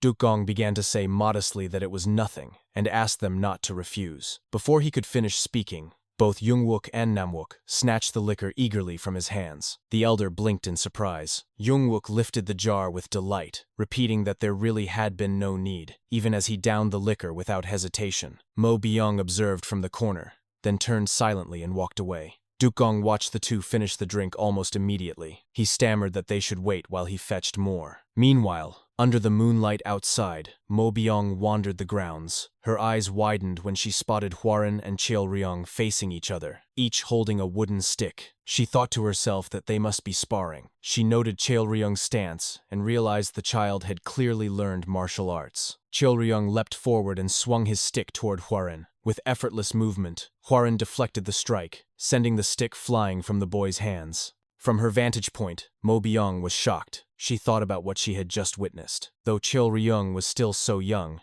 he already possessed martial skill, and the young clan leader himself had been forced to use the azure bamboo sword technique against a mere wooden stick. It was extraordinary. She reflected that while geniuses were said to grow at unimaginable speeds, what she had seen was far beyond normal. The next morning, Hwarin stepped outside, yawning. Standing before him was Yohai, her arms crossed firmly across her chest. Hwarin greeted her with a light smile and addressed her respectfully, calling her Miss Jaegal and wishing her a good morning. She gritted her teeth and replied coldly that it was anything but good. With anger in her eyes, she clenched her fist and told him that he should just wait, because she would capture the cat with her own hands. Hwarin smiled calmly and asked why she was not already continuing the search. Crossing her arms again, Yohei explained that she had duties to attend to. However, she promised that she would return in the future to catch the cat. She turned sharply and began to walk away. As she did, Hwarin waved at her and told her cheerfully to take care. Yohei stopped mid-step, glanced back at him, and asked suspiciously what sect he belonged to. Hwarin responded humbly, saying that he came from a small sect in Henan that she would not know. She looked away dismissively and gave a soft huff before walking off. Watching her go, Hwarin thought to himself that she was truly frustrated. He hoped sincerely that he would not encounter her again at the Jaegal clan. Meanwhile, Yohai was fuming inwardly. She thought bitterly that he was lying even to the end. He had claimed to come from a small sect, but the amount of chi he displayed was proof enough that it could not be true. Even his companions, she noted, seemed formidable. Finally, she snapped at her guards, ordering them to investigate everything about him. She told them to find out where they came from, their family backgrounds, and the martial arts they practiced. She wanted to know everything. The guards bowed and answered in unison that they understood. In the middle of the day, Hwarin walked alone through the dense forest of the Wudang Mountains. His eyes scanned the ground and the rocks as he searched tirelessly for the elusive tome. After days of searching, he still had not found a single clue. He sighed to himself, thinking that with each sunset another day passed, and he could not remain in that place forever. At this point, he wondered how much longer he could afford to delay. Later, he returned to the clinic where his companions waited. Gathering them together, he spoke in a steady voice and told them to listen carefully. He said that as soon as their preparations were complete, they would be leaving. Hearing this, Yongwook and Namwook stretched their arms with eagerness. Yongwook remarked that he had been itching to move again. From the side, Mo Byung thought quietly that it was time to pack their belongings. While the group was making their preparations, Cheolryong suddenly came rushing from the forest. His face was pale, and his breath was ragged. He shouted desperately for help until he finally reached Hwarin's side. Alarmed, Hwarin asked him what was wrong. Cheolryong's eyes filled with tears as he held out a small piece of fur stained with blood. He said through sobs that Baekseol must have been injured. He added that the cat should have already returned by now, but it had not, and he feared that it might have been badly hurt. Hwarin examined the blood-stained fur and clenched his teeth. In his thoughts, he acknowledged that Yohei's men must have been pursuing the cat relentlessly, and now it seemed the creature was wounded. Turning back to Cheolryong, he asked if the boy knew where Baekseol's territory might be. Cheolryong repeated the word uncertainly, so Hwarin explained that he meant the place where the boy had first met the cat. Cheolryong nodded quickly and said that he did know the spot. Without hesitation, Hwarin told him that they would go. Cheolryong looked up at him in surprise and asked if he really meant it. Hwarin smiled at him and said that since Baekseol was like family to the boy, of course, he would help. Hwarin lifted Cheolryong onto his back and carried him swiftly through the forest. When they neared the area, Cheolryong shouted that it was just ahead. They landed in front of a massive rock formation at the base of a mountain. Hwarin looked at the rugged cliffs and remarked that the place was quite far and hidden. Cheolryong confirmed it with a nod. Together, they began to call out loudly for Baekseol at the bottom of the rocky mountain. Their voices echoed against the stone walls as they called the cat's name again and again. After some time, Cheol-ryong spotted something and called out to Hwarin. He pointed to a patch of fur on the ground streaked with blood. He said in alarm that it was Baekseol's. Hwarin crouched down to examine the traces and thought to himself that they were close. He began to call again for the white cat, reassuring Cheol-ryong that the signs proved Baekseol had been nearby, and that if they kept searching, they would find it. Then Hwarin's attention shifted. A large, suspicious boulder loomed in front of them. He stared at it intently and told Cheol-ryong that this must be the place. He approached the rock and placed his hands against it. As he pressed, he felt a faint breeze coming from behind. He told Cheol-ryong that there was an opening on the other side of the boulder, and asked him to step back. Using all of his strength, Hwarin tried to push the massive stone aside, but it did not move at all. Gritting his teeth, he admitted in frustration that it would not budge. Inwardly, he cursed and thought that he could not move it with the amount of chi he currently possessed. He wondered if he should fetch Instructor Mo or the Ghost Blades to help. At that moment, Cheol-ryong noticed something beside the rock. He crouched down and said that there was already a hole. Hwarin, trying to keep his pride, laughed lightly and claimed that his effort must have created a gap. Cheol-ryong shook his head and said that it had always been there. Hwarin fell silent for a moment at the boy's remark. Cheol-ryong insisted that Baekseol must have gone through that opening. Determined, Hwarin bent down and crawled into the narrow passage. He told Cheol-ryong to wait outside, since it was dangerous, and that he would check it himself. Cheol-ryong nodded reluctantly. Hwarin squeezed through the tight hole until he reached the other side. Rising to his feet, he looked around in surprise. He whispered to himself that the cavern was far more spacious than he had imagined. He wandered deeper into the cave, his eyes scanning the stone walls. In his thoughts, he marveled that such a vast chamber had been hidden behind a single boulder.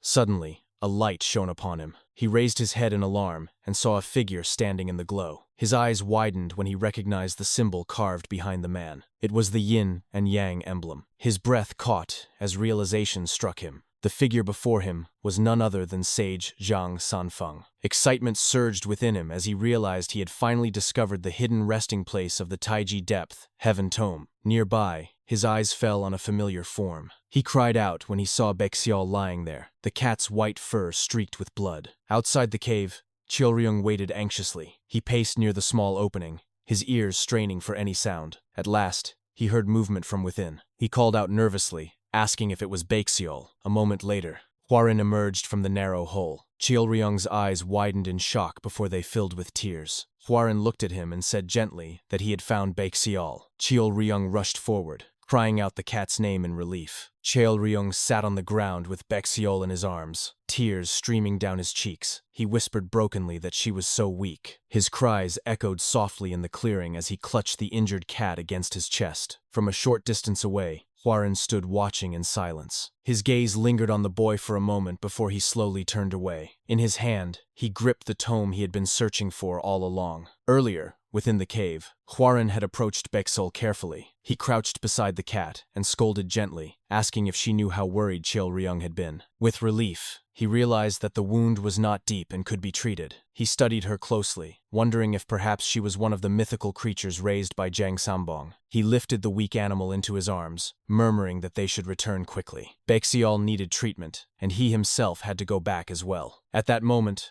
the mysterious figure sitting nearby began to crumble into dust. Shocked, Hwarin rushed forward, only to discover that a tome had been left where the figure once sat. His eyes widened as he recognized it and cried out that it was the Taiji Depth Heaven Tome. That was how he found it. Back outside, Hwarin reflected on what had just transpired. He thought to himself that if he had not come searching for Baekseol, he never would have found the tome. The version of himself from his previous life would never have chosen to help that child either. He looked up at the sky and admitted quietly that he had changed, yet he resolved that he still needed to change much more. He vowed that the Tianzhong clan would rise to become the greatest clan of Henan and avoid its downfall. He swore that his family would live in happiness and that he would make it so. Later at the clinic, Baekseol was lying patched with bandages. Elder Dukgong examined her carefully and declared that he had done all he could. The injury was not as severe as it had first appeared, so he was certain the cat would heal quickly. Cheol-ryong stroked her fur and whispered her name softly, his eyes red from crying.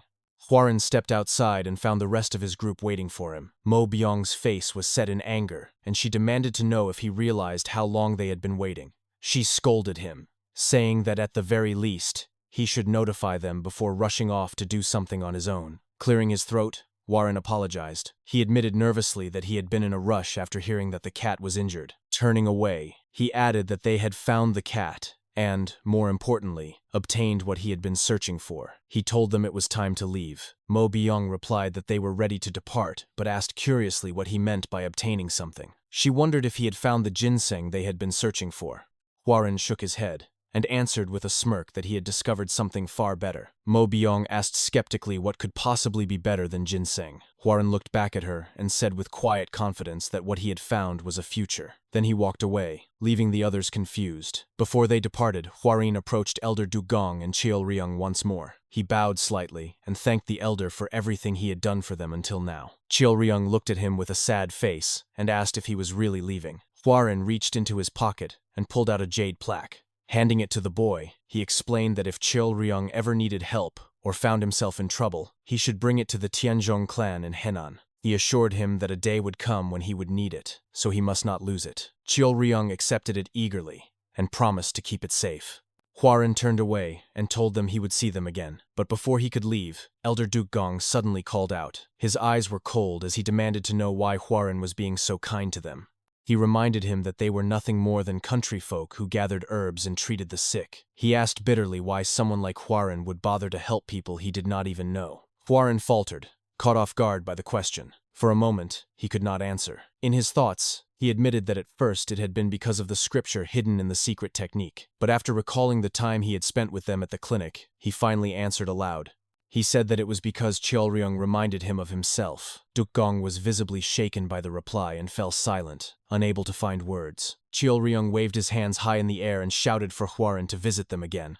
Warren lifted his hand and waved back with a faint smile. As the group prepared to leave, Mo Byung glanced at him suspiciously and asked if he had truly given the boy the jade plaque of the Tianzhong clan. She pointed out that such a thing was not something to be handed out lightly. Warren answered calmly that he had learned much from Cheolryung and that the boy was worth far more than a single plaque. For a brief moment, Warren's mind drifted to a memory. He recalled the day he had first met Yonghua. He had been drinking in the afternoon when a young woman approached him with a lively smile. She bowed politely and introduced herself as Yonghua, announcing cheerfully that she would be serving him from then on. She greeted him warmly, saying it was nice to meet him. Warren had been taken aback by her energy at first, but then he smiled and returned the greeting. Back in the present, the group mounted their horses and set off. Mo Byung noticed that Warren seemed unusually cheerful. She asked him what had him smiling all this time.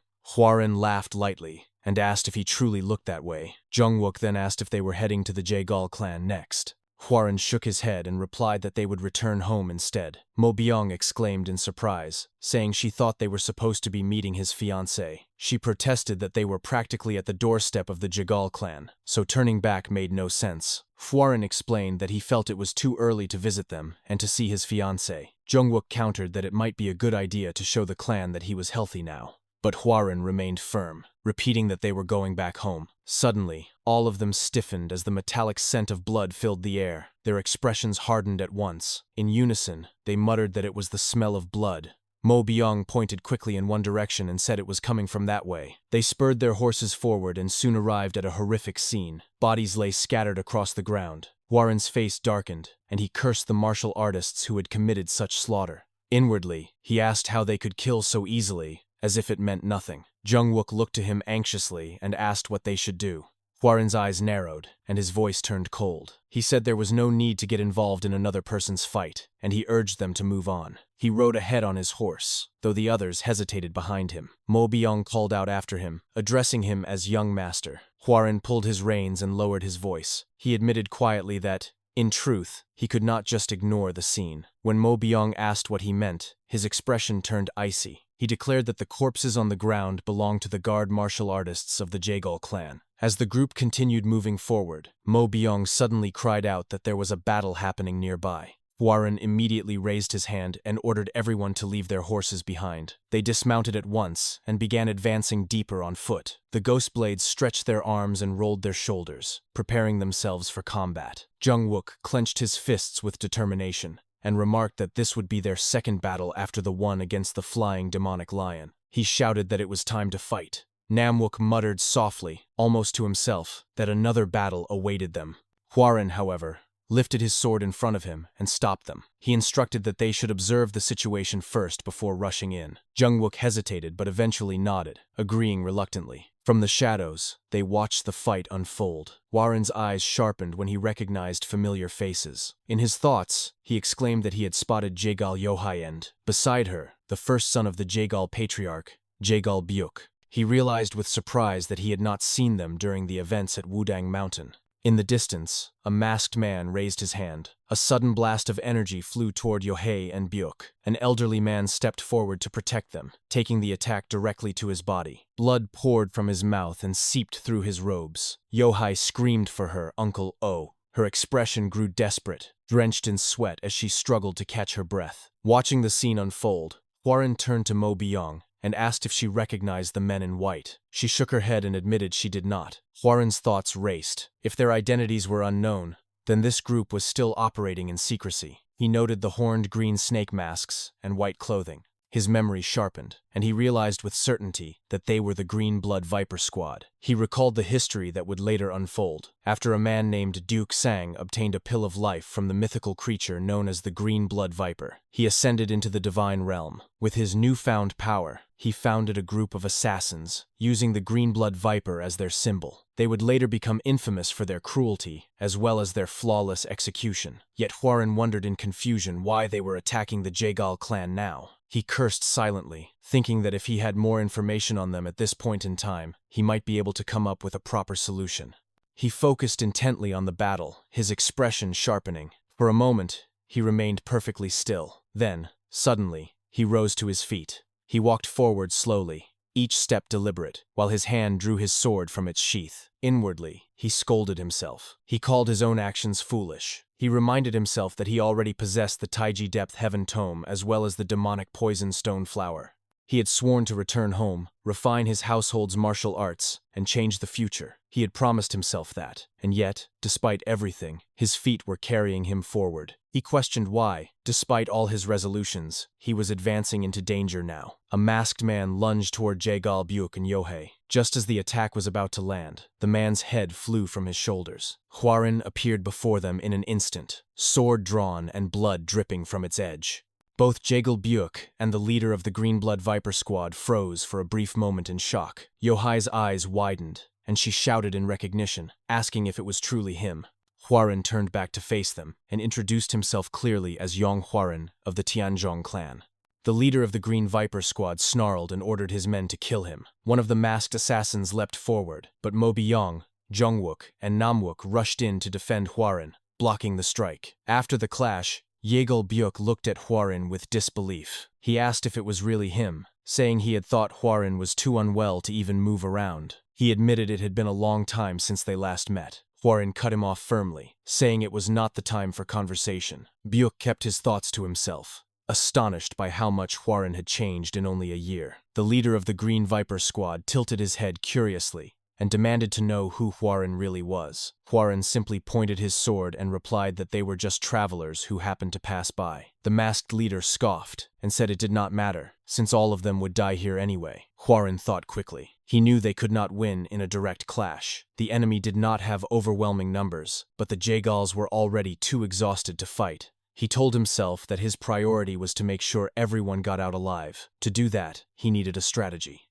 Before he could decide, Mo Byung stepped forward. She declared that she would fight. The squad leader sneered and taunted her, asking if she was so bold only to hide behind another. Hwarin's temper snapped. He shoved Mo Byung behind him and roared at the masked man, demanding when he had ever hidden. He shouted that he would fight. The squad leader grinned and called them young fools. Hwarin leapt forward with a roar, ignoring Mo Byung's cries for him to stop. She called after him in panic, but Namwook grabbed her shoulder and shook his head. He told her to wait and watch, saying that the young master they had once known was gone. They needed to see who he had become. Hwarin, filled with rage, bellowed that he would kill the enemy with a single strike. Namwook sighed under his breath, muttering that perhaps not. The Green Viper Squad leader licked his lips with a cruel grin and prepared himself. When Hwarin's strike came, he deflected it effortlessly. He mocked him, asking if that was all it took to make him lose his composure. Hwarin gritted his teeth and pressed forward, striking again and again. The leader shouted at him, demanding to know what he was scheming. But as he moved, His footing slipped for a brief instant. Huaren seized the opportunity and launched an attack. His blade sliced across the leader's hand, severing one of his fingers. The Green Viper squad members cried out in alarm, yelling for their leader. Even Huaren's allies gasped in shock at what he had accomplished. Huaren clenched his jaw tightly. He admitted inwardly that he had intended to cut off the entire arm, but the enemy had minimized the damage by twisting his body, even with his vision obstructed. Despite that, Huaren smiled. He thought to himself that he had achieved the goal he wanted. Mo Byung once again tried to stop him, calling out that it was too dangerous. This time, Jungwook stopped her, insisting that they should let Huaren continue. Mo Byung faltered, but said weakly that she still could not stand by. Huaren continued to advance slowly toward the squad leader. His mind was calm now. In his heart, Huaren repeated the words to himself. He urged himself to think carefully, to find a way to ensure that everyone present could survive. Against the future's most notorious assassination organization, he would need more than strength. He would need cunning. What he needed was not an immediate victory, but a single moment of advantage. From this point onward, everything would be a gamble. The squad leader glared back at him, locking eyes. For a long moment, the two simply stared. Then, Huaren spoke directly into the man's mind. He told him to deliver a message to squad leader Deoksang. The masked leader froze, his eyes widening as he realized he was hearing the words inside his head. Huaren continued calmly, saying that he too was from the Hidden Saint cult. Meanwhile, at the back, Jungwook squinted as he watched Huaren. He whispered that the young master seemed to be saying something, though he could not hear what it was. He guessed that it was probably some kind of special technique. Mo Byung, her eyes fixed on Huaren, confirmed softly that it was the sound transmission technique. Inside her thoughts, she admitted her astonishment. It was not a skill easily mastered, so she wondered when Huaren had learned it. Huaren continued to communicate directly with the Green Viper squad leader using the technique. He told the man that if he relayed the message to Deoksang, then forgiveness would be granted. He warned the masked leader to leave immediately. The Green Viper squad leader ground his teeth in frustration. He spoke aloud, demanding to know how Huaren was aware of the squad leader's name. His tone was sharp as he asked again who Huaren truly was. Huaren grew tense inside. He thought bitterly that even though he had revealed Deoksang's name, the leader was still doubting him. After a moment's hesitation, he declared that 5 years earlier, when the Hidden Saint cult had been eradicated by the three demonic heavens, he himself had been present at the scene. He asked if the Green Viper squad was not one of the groups striving to revive the cult. Then, with conviction, he announced that he, too, was a man from the Hidden Saint cult. The masked leader moved suddenly. In a single step, he lunged forward and pressed the edge of his sword against Huaren's neck. At the back, his companions shouted in alarm, calling for their young master. The Green Viper squad leader narrowed his eyes. He mocked Huaren, saying that he was nothing more than a child, barely grown. Yet despite that, he knew the squad leader's name as well as the secrets of the Hidden Saint cult. The masked man admitted that he found it difficult to believe. However, he said he would accept Huaren's claim if he could answer one question. He demanded to know which heaven of the Hidden Saint cult he belonged to. Huaren paused, his thoughts racing. He realized he was being tested. According to the information he had from his knowledge of the future, the Hidden Saint cult at this time was not a single unified group, but rather a loose alliance of three factions. The Sun Saint cult sought power above all else. The Moon Saint cult pursued religious ideals. The third, the Hidden Saint cult, acted as mediator between the two. The problem was that no one knew which faction the Greenblood Viper squad belonged to.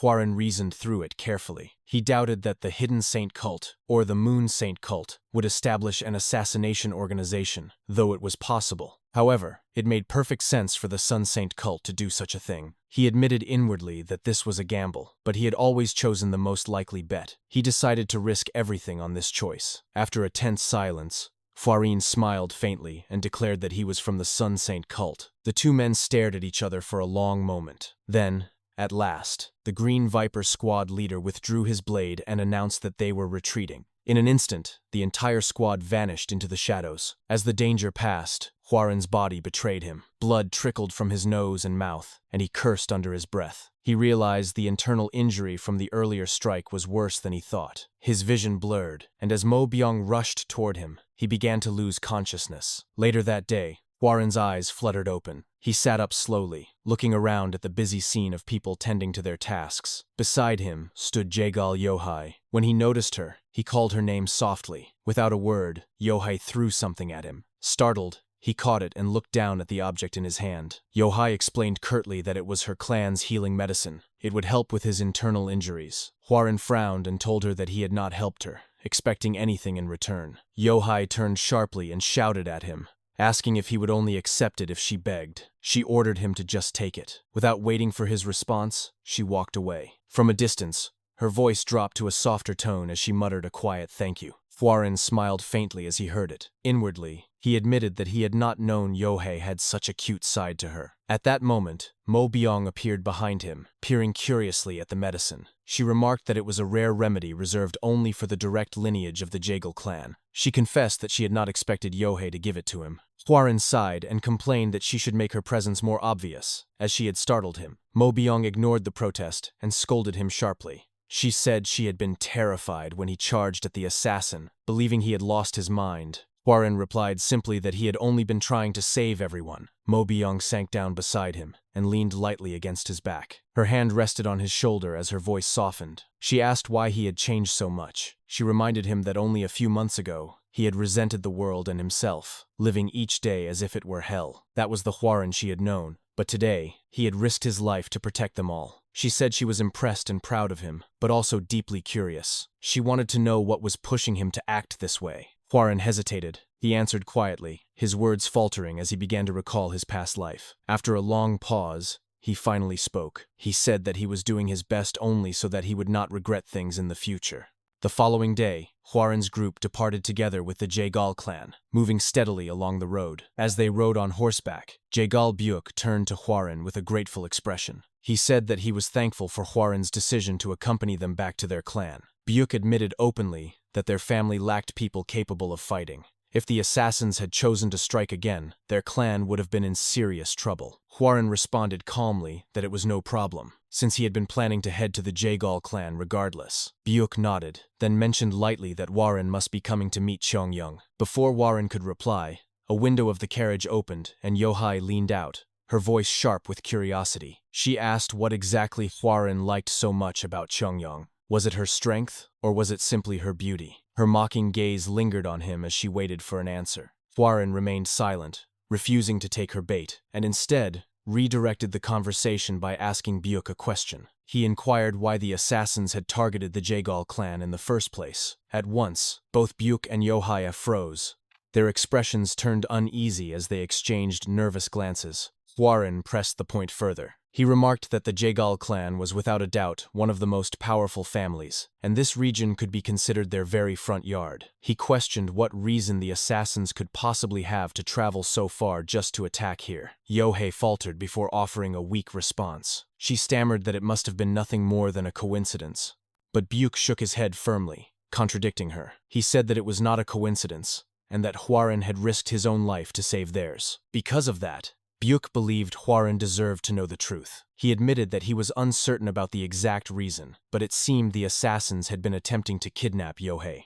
Hwarin frowned and repeated the words, surprised that the lady of the Jaegal clan herself had been the target. Byuk explained further. While the assassins had slaughtered their warriors without hesitation, they had gone out of their way not to harm Yohei. He was certain, he said, that some hidden force bore ill will against their family. Hwarin reasoned aloud that if kidnapping Yohei had been the goal, then she must have been intended as a bargaining chip. Whoever was behind this must want something in return. Byuk narrowed his eyes, his grip tightening on the reins as his thoughts turned grim. He admitted inwardly that he had already suspected an enemy was aiming for their clan.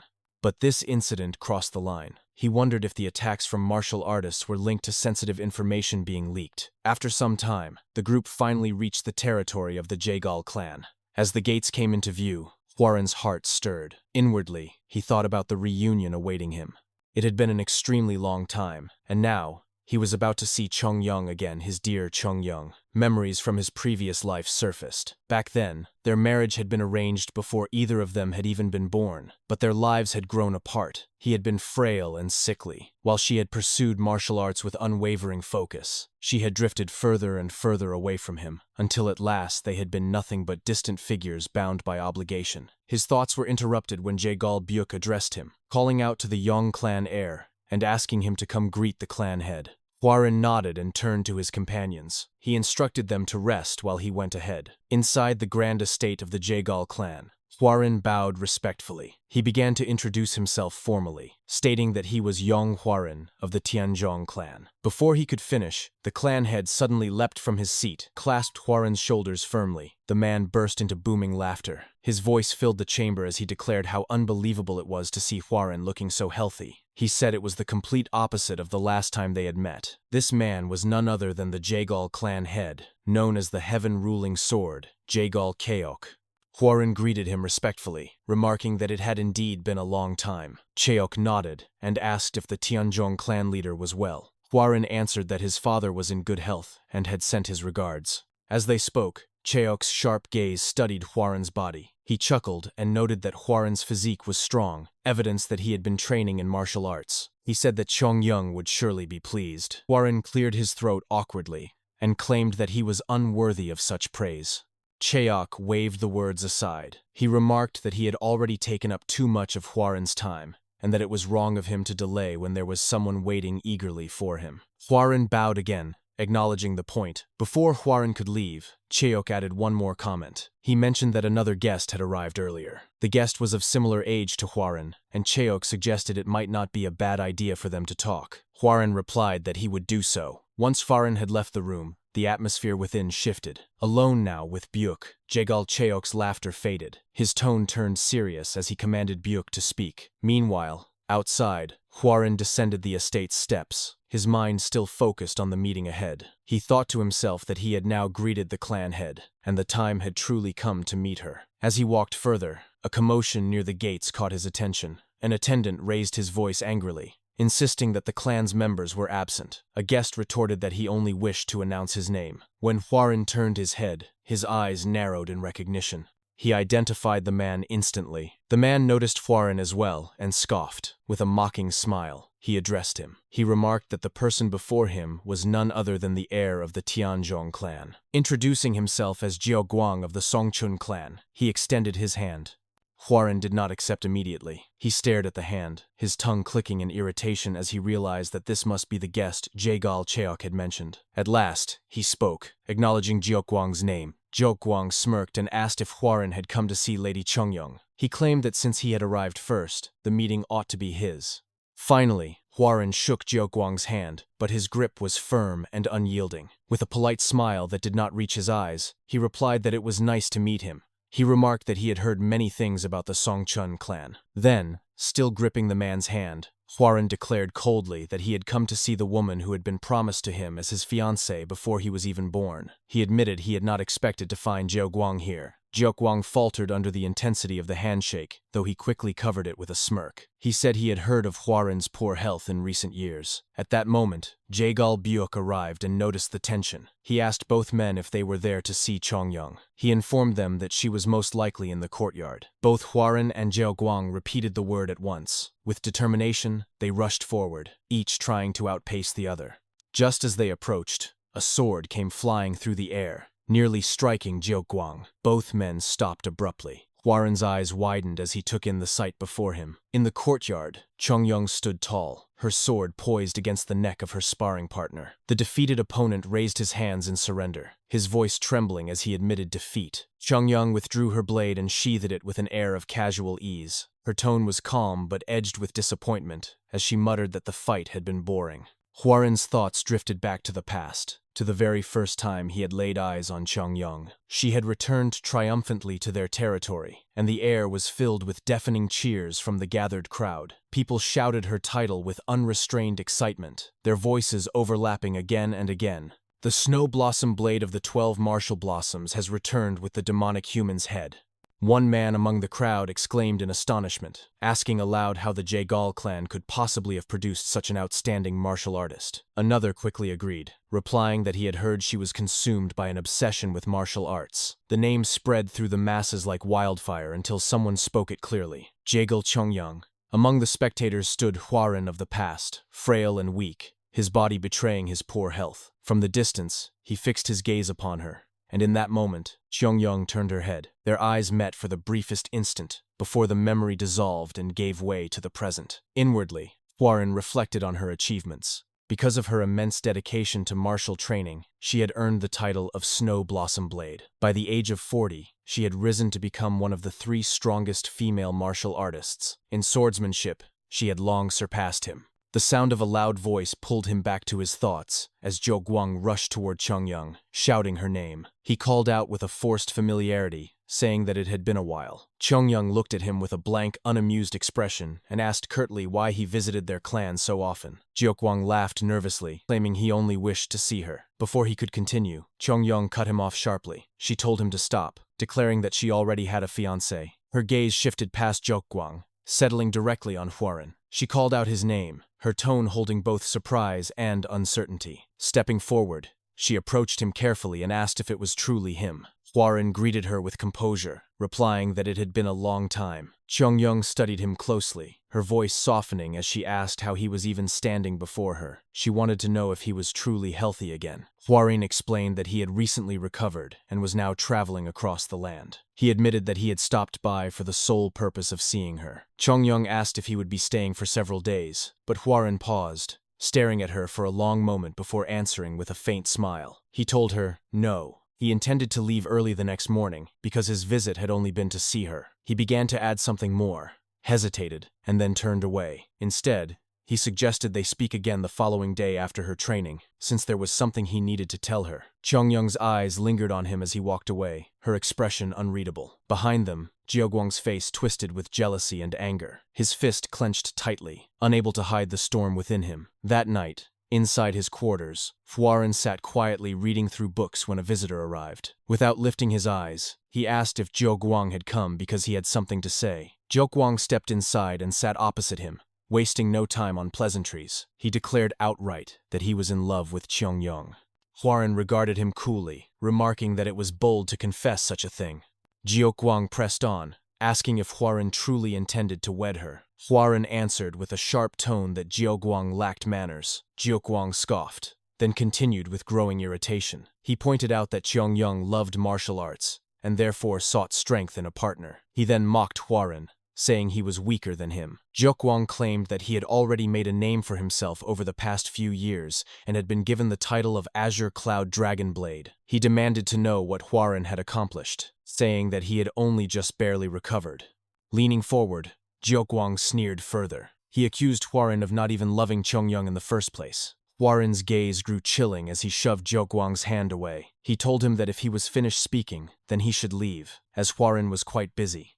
Zhou Guang's anger deepened, though he quickly masked it. Hidden from view, his hand gripped a small vial that looked suspiciously like poison, concealing it within his sleeve. He stood up and warned that Huaren would regret this. Without another word, he turned and left the room. Alone again, Huaren clicked his tongue in irritation. From the look in Zhou Guang's eyes, he could tell the man would soon cause trouble. His eyes fell on the Taiji Depth Heaven tome lying before him, and he murmured that he might have to use it sooner than he had originally planned. Before long, another visitor entered. Huaren turned toward the door, ready to voice his annoyance, but paused when he saw who it was. It was Yohei. She asked softly if she had disturbed his rest. Inwardly, Huaren reflected on her. She seemed far more refined than when he had last seen her, appearing every bit a proper lady. It was a peculiar change, completely different from the mischievous girl he had encountered at Mount Wudang. When he asked what had brought her there so late at night, she explained that she had heard he would be leaving in the morning. She bowed respectfully as she spoke. Huaren told her that staying longer might interfere with Chongyang's training, and besides, he had other matters to handle at home. Yohei nodded with understanding, but then her demeanor shifted abruptly. Leaning forward,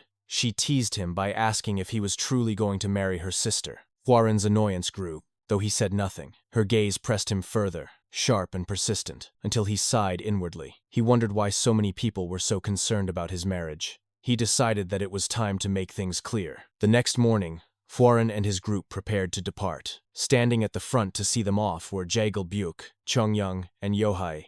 Buke asked if Huaren truly needed to leave so soon. Huaren replied that he had already greeted the clan head and met with Chongyang, so it was proper that he take his leave. Buke joked that Chongyang would surely be disappointed. Chongyang lowered her gaze, her expression clouded with sadness. Huaren called out to her gently, asking if they might speak privately. Before she could answer, a loud shout rang out from the distance. The voice cried out his title, calling him the heir of the Yong clan. It was Jiuquang. He strode forward with a smirk, bowing theatrically before Huarun. He declared himself as Jiuquang, the Azure Cloud Dragon Blade of the Songchun clan, and formally requested a duel with the heir of the Tianzhong clan. The crowd gasped in shock when Jiuquang publicly issued his challenge. Voices rose all around the arena, some shouting in disbelief at the audacity of a duel. Chongyung's voice rang out above the noise, sharp and cold. She declared that he truly had no shame. Her eyes fixed on him with disappointment as she accused him of challenging someone who had only just recovered from serious injuries. She told him that if he truly wanted to fight, then he should behave properly and set a date in advance. Jiuquang only smirked. With mocking laughter, he shouted back that there was nothing shameful in challenging the heir to a martial clan. He raised his voice so all could hear, claiming he merely wished to witness the famed soaring dragon emperor sword of the Tianzhong clan. Since Huarun was preparing to leave, he had no choice but to act now, or else he might never get another chance. With another bow, his eyes gleaming with arrogance, he asked if Huarun would accept. The crowd broke into murmurs, whispering heatedly as they waited for the heir's response. Huarun narrowed his eyes. Inwardly, he knew Jiuquang's true aim was not to test swords but to humiliate him in front of everyone. His body was still not fully healed. Even so, his thoughts lingered on his companions Zhongwook, Namwook, and Mo Byung, who stood nearby. Their expressions betrayed no worry. Instead, they looked eager, as if they already knew what Huarun was capable of. Zhongwook, in particular, thought to himself that it was time Huarun revealed that his sword had been repaired. A faint smile touched Huarun's lips. Turning his gaze to Mo Byung, he asked if his instructor was not going to stop him. Mo Byung responded casually, at first advising him to decline since he had not yet fully recovered from his battle with the assassins. Then, stepping closer, her expression shifted as she admitted she already knew what his choice would be. She said she was aware that he would accept the duel regardless, because he always carried the best intentions for the Tianzhong clan. As a member of that clan, she pledged to follow him on whatever path he chose. With conviction, she told him that she believed in him,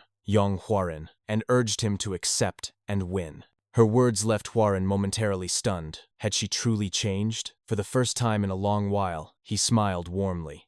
He stepped forward and declared in a clear voice that he, Yong Huarun, heir of the Tianzhong Yong clan, would accept the duel. Later, at the open arena, Jiuquang and Huarun faced each other at the center. Between them stood Jaegal Byuk, Yohai, and Chongyung, acting as overseers of the contest. Yohai announced the rules with solemn authority. Since it was to be a friendly duel, Qi was permitted, but sword Qi and lethal techniques were forbidden. A loss would be decided if either combatant dropped their weapon or if their sword broke. Furthermore, if a blade shattered because it could not withstand the flow of Qi, that too would count as defeat. Jiuquang smiled confidently, hiding his thoughts. He knew this would give him an advantage. Because of Huarun's internal injuries, his ability to manipulate Qi was limited. Jiuquang resolved to take his time and toy with him. Before the duel began, Huarun added another layer to the contest. He proposed a wager. The loser would never be allowed to step foot in the Jaegal clan again.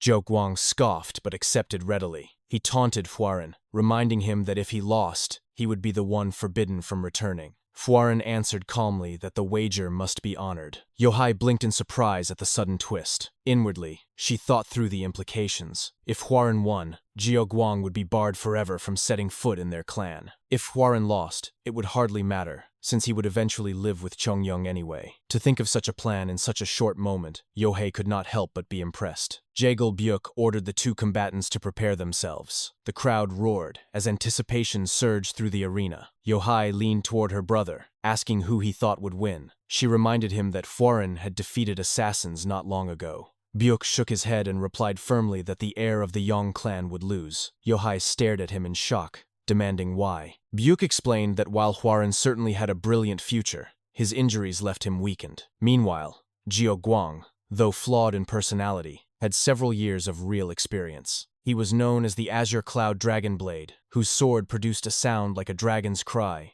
and whose Qi resembled drifting blue clouds. His skills, Byuk said, were already comparable to elite rookies of the great sects. If they were to fight here and now, Huarun would surely lose. Byuk then turned to Chongyung, asking if she agreed. She remained silent, her gaze fixed on the sky. At the center of the arena, Jiuquang smirked with confidence. He declared his name proudly, Jiuquang, Azure Cloud Dragon Sword of the Songchun clan. Huarun answered with equal calm, giving his own name, Yong Huaren of the Tianzhong Yong clan. Narrowing his eyes, Zhou mocked the prestige of Huaren's lineage. He sneered, questioning why the Tianzhong were called the Dragon Clan when they were nothing more than worms now. Huaren's face hardened. With quiet determination, he promised to show him why. Both men drew their swords, their stares locked, filled with intensity, before they leapt forward at the same time. Their blades collided in a ringing clash. Zhou smirked as he unleashed his technique, calling out as he executed shifting attacks. Huaren struggled, yet somehow managed to dodge and deflect the incoming strikes. Staggering back, he steadied himself, but Zhou pressed harder, leaping forward with another roar, telling him they should have some fun. Despite his injuries, Huaren evaded again, deflecting what he could. Zhou irritation deepened. Inwardly, he cursed. How was Huaren blocking his techniques? It was impossible for him to follow the trajectories with his injuries. Huaren's eyes were sharp with focus, every move of the blade visible to him. He could see Zhou sword clearly. This was insight, an ability that emerged when qi began to influence one's sight. Yet he clenched his teeth, acknowledging that he should not have reached this stage yet. Was this, too, thanks to the old man's teachings? Zhou shouted again, calling Huaren as fast as a rat. Before preparing another strike, he declared that this time, he would see if Huaren could block. His sword erupted with blue qi as he performed another mighty technique. From the side, Yong exclaimed aloud, recognizing it as the mighty azure cloud sword. Huaren watched closely, concern flickering in his eyes. So this was the sword of the Songchun clan. Zhou smirked, demanding that Huaren come at him with everything he had. Huaren steadied himself, allowing golden qi to envelop his own sword. The two shouted their techniques as they launched their attacks. Zhou called upon the mighty azure cloud sword, while Huaren invoked the soaring dragon emperor sword. Their blades clashed violently, filling the arena with sparks of qi. Zhou screamed mockingly, asking if this was truly all the Tianzhong clan's sword amounted to. His attacks came in a relentless barrage. Huaren struggled to withstand them until finally one blow sent him flying backward. Zhou seized the moment, roaring that this would be the end. He unleashed a secret move, severing sphere, engulfing the entire arena in surging blue qi. When the dust settled, Huaren still stood. His body was covered in wounds, blood dripping from his arms. His companions and the Jaegal siblings watched with visible concern. Yet Huaren's eyes were calm, even as blood trickled from his lips. Zhou rage only grew. He clenched his teeth, eyes wide in disbelief. Internally, he cursed again. He had intended to take at least one of Huaren's arms, but the man had even managed to block the clan's secret technique. Huaren tore a strip of cloth from his garments, wrapping it tightly around his arm and his sword for support. He raised his weapon again and declared that it was not over yet. He pointed his blade at Zhou and invited him to come.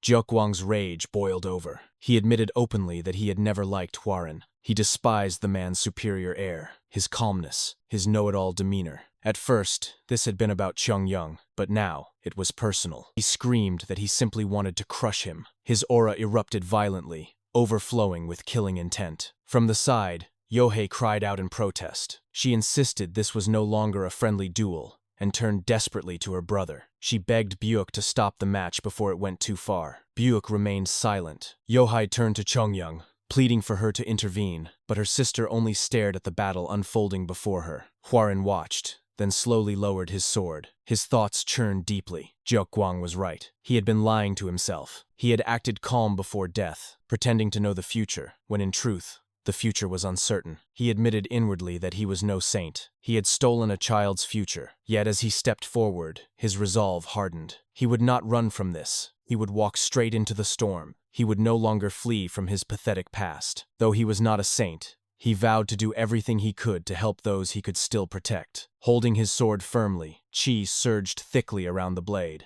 He declared to himself that this was the path he would walk from now on. Zhou faltered for only a moment at the sheer presence radiating from him. Then rage overtook him once again, and he screamed in fury, demanding what nonsense Huaren was speaking of. His attacks came faster, more furious than before. Huaren lifted his weapon with unwavering determination. His voice carried across the arena, calm yet resolute, as he told Zhou that he would show him why the Yong clan was truly known as the Clan of Dragons.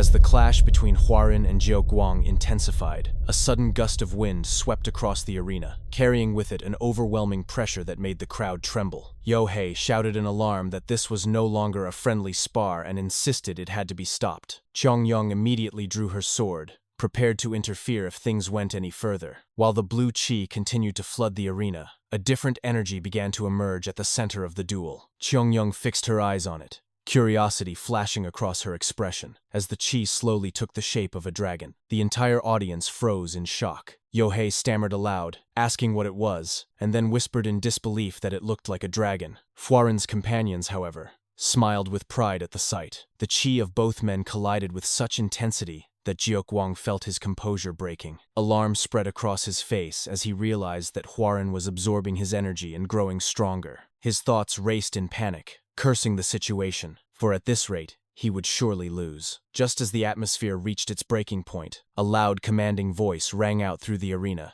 shouting for them to stop. A figure appeared in the middle of the arena. With a single gesture, he pulled both energies into his hands and dispersed them in an instant. The man revealed himself as Jaegal Cheok. After dispelling the qi with ease, he stood tall with a proud smile and declared that the duel would end there. The Jaegal siblings immediately called out in respect, addressing him as their lord.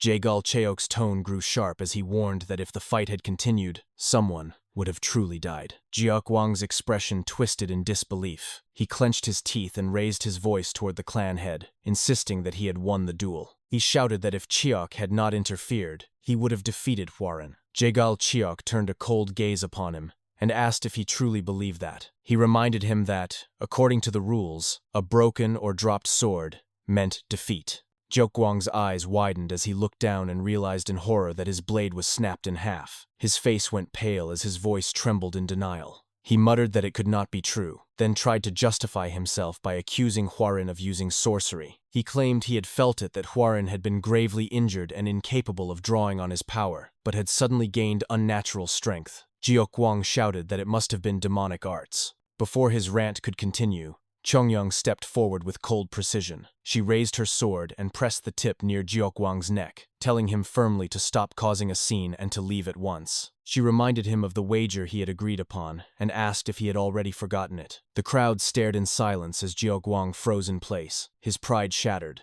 After several moments, he finally turned his back, walked out of the arena, and departed in humiliation. Jaegal Cheok clicked his tongue in disappointment and muttered that the Songchun clan had truly fallen, questioning how someone like Jiuguang could ever claim to be the Yong clan heir. But when his gaze shifted toward Hwarin, his expression changed to a wide smile. He laughed heartily and praised the young master of the Yong clan, declaring that the duel had been splendid and that he was genuinely shocked by his performance. Placing a hand on Hwarin's shoulder, he noted that, despite still recovering, Hwarin had displayed remarkable martial prowess. Yet his eyes narrowed slightly as he explained that it was precisely because of that display of strength that he had been forced to intervene. He reminded everyone that they could not allow a duel within the Jaegal clan to end with a corpse. Hwarin smiled faintly and bowed respectfully, thanking him for the acknowledgement. Jaegal Cheok burst into loud laughter. As Hwarin wiped his mouth, he noticed blood dripping from his lips. Jaegal Cheok clicked his tongue and scolded him, asking if he truly intended to leave in such a state. He advised Hwarin to rest in the main estate for the night and depart the following day. He also told him to use the time to have a proper conversation with Chongyang. Hwarin once again bowed respectfully and accepted, though quietly. As he stepped down from the stage to rejoin his companions, Jaegal Cheok watched him closely, his eyes gleaming with interest. A wide grin spread across his face as he thought to himself that the Tianzhong clan truly held a dragon within their ranks. He reflected that they were indeed worthy of being called the Dragon Clan. Yet when he glanced at his own hand, he noticed it was wounded and bleeding. He recalled vividly the moment he had suppressed Hwarin's qi, and his eyes narrowed in deep thought. Could it be? He wondered silently. His contemplation quickly turned into a booming laugh that echoed across the courtyard. After a long moment, he summoned his son with a commanding tone. He called out for Byuk and declared that they would need to push forward their plans sooner than expected. Byuk bowed and answered without hesitation that it would be done as commanded. Later that night, Hwarin sat in his quarters tending to his wounds. He stared at his scarred body and muttered that he had gained many more injuries from the duel. Suddenly, a knock came from outside his door. Hwarin quickly composed himself, dressed properly, and called for the visitor to enter. The door opened slowly, and Yong stepped in gracefully, her presence calm and elegant. Hwarin turned to her and said quietly that she had come. Yong entered Hwarin's quarters and sat gracefully across from him. For a moment, she simply studied him in silence before finally asking how he felt. Hwarin raised his injured hand, looked at it, and admitted with a faint smile that he had gone a bit overboard in the duel, but he reassured her that he was fine. An awkward silence settled between them, stretching until Hwarin finally attempted to speak. At the very same time, Yong also spoke, breaking the quiet. Yong remarked that Jiukwang had not been an easy opponent. Hwarin looked at her in surprise, and she elaborated. She explained that the Azure Cloud Sword of the Songchun clan was a fearsome martial art, one designed to tear opponents apart with overwhelming qi. In addition to that, Jiukwang's martial prowess was certainly not lacking. Yet, despite being injured, Hwarin had managed to defeat him. She continued by mentioning the technique Hwarin had displayed at the end. To her eyes, it had resembled the soaring dragon emperor sword, but something about it had felt different. She confessed that as she watched him absorb his opponent's energy little by little, she wondered if he had secretly learned some martial art from the Wudang sect. She asked with earnest curiosity how he had managed to train to such a level when it had not been long since his recovery. Hwarin smiled faintly to himself as he thought inwardly that Yong's obsession with martial arts remained as strong as ever. He sighed internally, acknowledging that he had expected this line of questioning from her. Yong then caught herself and asked if she had spoken too much, before reminding him that he had something he wanted to say to her. Hwarin admitted that she was right. He straightened his posture and told her that he had something important to share. He explained that after recovering and resuming his training in martial arts, he had come to realize a goal. Or perhaps, he said, it had always been the same goal he carried deep within. He raised his right hand high and declared that his desire was to protect his clan and family, and that he would do whatever it took to achieve that. A smile touched his lips as he turned toward her, and added that she, too, must have a similar goal. He told her that he hoped she would live with freedom in order to pursue her own path. Yong tilted her head in confusion and asked what he meant. Hwarin looked at her seriously and told her that he believed she would become an exceptional martial artist and that he did not want to stand in her way. Yong paused in silence for a moment. Then her expression darkened as she asked in a sharp tone whether there was another woman. Hwarin coughed awkwardly and quickly clarified that it was nothing of the sort.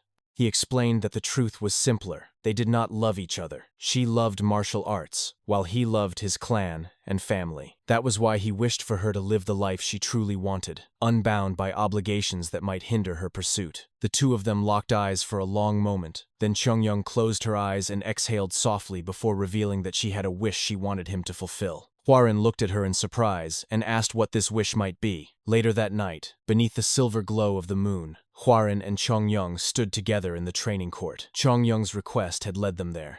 Hwarin scratched the back of his head in disbelief and asked if her wish had truly been to duel with him. Yong's eyes gleamed with intensity as she told him that he should know well the truth. There was much one could learn through the clash of blades. She explained that by crossing swords, one could understand what the other was thinking, and even what they wished to say. This, she said firmly, was her answer. She lowered herself into her fighting stance with her sword ready. Hwarin's lips curved into a small smile as he, too, raised his weapon and settled into his stance. He told her, without hesitation, that of course, he would grant her wish. In the next instant, the two lunged toward each other, blades colliding under the moonlight. The sound of steel echoed through the courtyard as they exchanged blows. Yet, alongside the clashing of swords, there were smiles on both their faces. They were enjoying themselves, laughing silently through the exchange, as if speaking to each other through every strike. Within his own heart, Hwarin whispered a silent farewell. He thought to himself, "Goodbye, Yong." The following morning, Hwarin and his companions stood near the exit of the Jagal clan grounds. They bowed respectfully toward the Jagal family before mounting their horses. As they prepared to depart, Hwarin turned one last time to look behind him. There he saw Yong watching from a distance. She smiled warmly at him, and he returned the smile. With that unspoken farewell, he and his group rode off. Back at the training courtyard, the swords they had used in their spar remained embedded in the ground. They stood side by side, basking quietly in the golden rays of the sun. After their long journey, the group finally found themselves lounging inside an inn. The air smelled of liquor, and laughter occasionally broke through the noise of cups clinking. Jungwook leaned forward, eyes bright with curiosity, and asked Hwarin when he had found the time to train so much. Namwook added his own question, wondering aloud what those strange techniques had been during the duel. Jungwook insisted that the final strike was unmistakably the soaring Dragon Emperor sword, but at the same time, it had felt different from the art they knew. Hwoarin laughed lightly at their questions and reminded them that he had been with them the entire time. He asked how he could possibly have practiced on his own. Inwardly, however, his thoughts told a different story. He admitted silently that what he had used was indeed the soaring Dragon Emperor sword, but when his chi had run out, the Taiji Depth Heaven arts had interfered. The soaring Dragon Emperor sword was meant to overwhelm an opponent with raw force in the form of a blue dragon.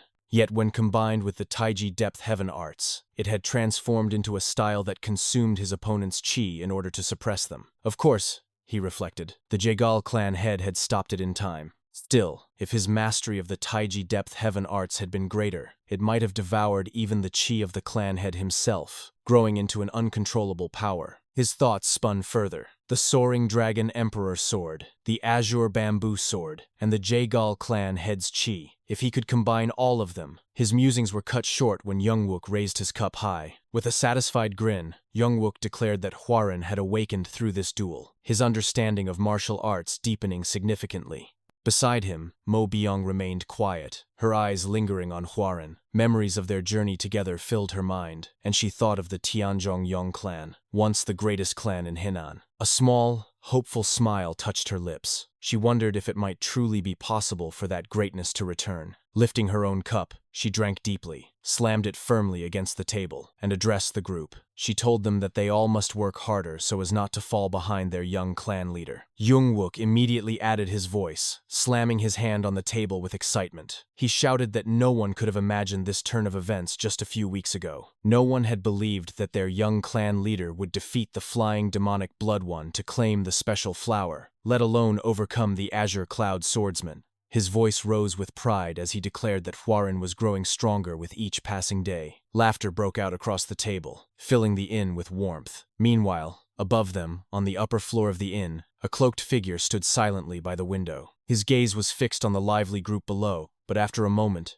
he turned away and entered a dimly lit room. Inside, a man sat hunched before a table, with other cloaked figures standing guard at his sides. The one who had entered stepped forward and bowed, saying he had something important to report. The man seated at the table murmured under his breath, his tone twisted and heavy with obsession. He muttered about witchery and sorcery. His bare fingers scratched the surface of the table until they bled, leaving fresh gouges in the wood. With a warped expression, he raised his voice in a harsh cry, insisting once again that it was sorcery. The next day, Hwoarin and his companions rode their horses through a forest path. Mo Byung grew frustrated as Hwoarin's horse pulled far ahead of the group. She called out to him, warning that if he kept forcing the pace, his horse would die of exhaustion before they ever reached the clan. Hwoarin reined his horse to a stop and looked back apologetically. He admitted that perhaps he had been too eager. Mo Byung urged him to relax, reminding him that if he rushed blindly, he might lose something far more important along the way. Hwoarin smiled at her words and agreed, addressing her respectfully as Instructor Mo. He pointed to a small spring nearby, suggesting that it would be wise to rest there and give the horses water. The group dismounted and began to make camp by the spring. Jungwook, Namwook, and Mo Byung busied themselves collecting water while Hwoarin settled into meditation. Jungwook remarked to the others that their young clan leader seemed utterly absorbed in martial arts these days. Namwook replied that it was a good sign. Mo Byung added that such a phase would not last forever, and that if one missed this opportunity, breaking through the wall of progress later would be far more difficult. Hwoarin sat in peaceful stillness, but suddenly his senses sharpened. A chilling presence stirred near the trees, and his eyes widened. His hand shot to his sword as he called out, demanding to know who was there and ordering them to reveal themselves. His crew rushed to his side in alarm, asking what had happened. In the blink of an eye, several cloaked men appeared from the shadows of the forest. The crew froze, stunned by their sudden arrival. Mo Byung immediately denied that they were mere bandits. She shook her head and declared that no bandit could hold such immense chi. These were assassins. Jungwook asked if they were the same enemies they had fought before. Hwoarin narrowed his eyes and told them no. Their masks and bearing were different, but inwardly, he was unsettled. The aura these men gave off did not feel like that of assassins. It felt closer to the presence of an orthodox sect. From deeper within the forest, a voice called out, low and hateful. The words repeated again and again. Someone said they had found him. calling him a wrecked demon. Slowly, a man emerged into the light, his face at last revealed. Huaren's expression stiffened in shock as recognition struck him. He called the man's name. It was Jiaoguang.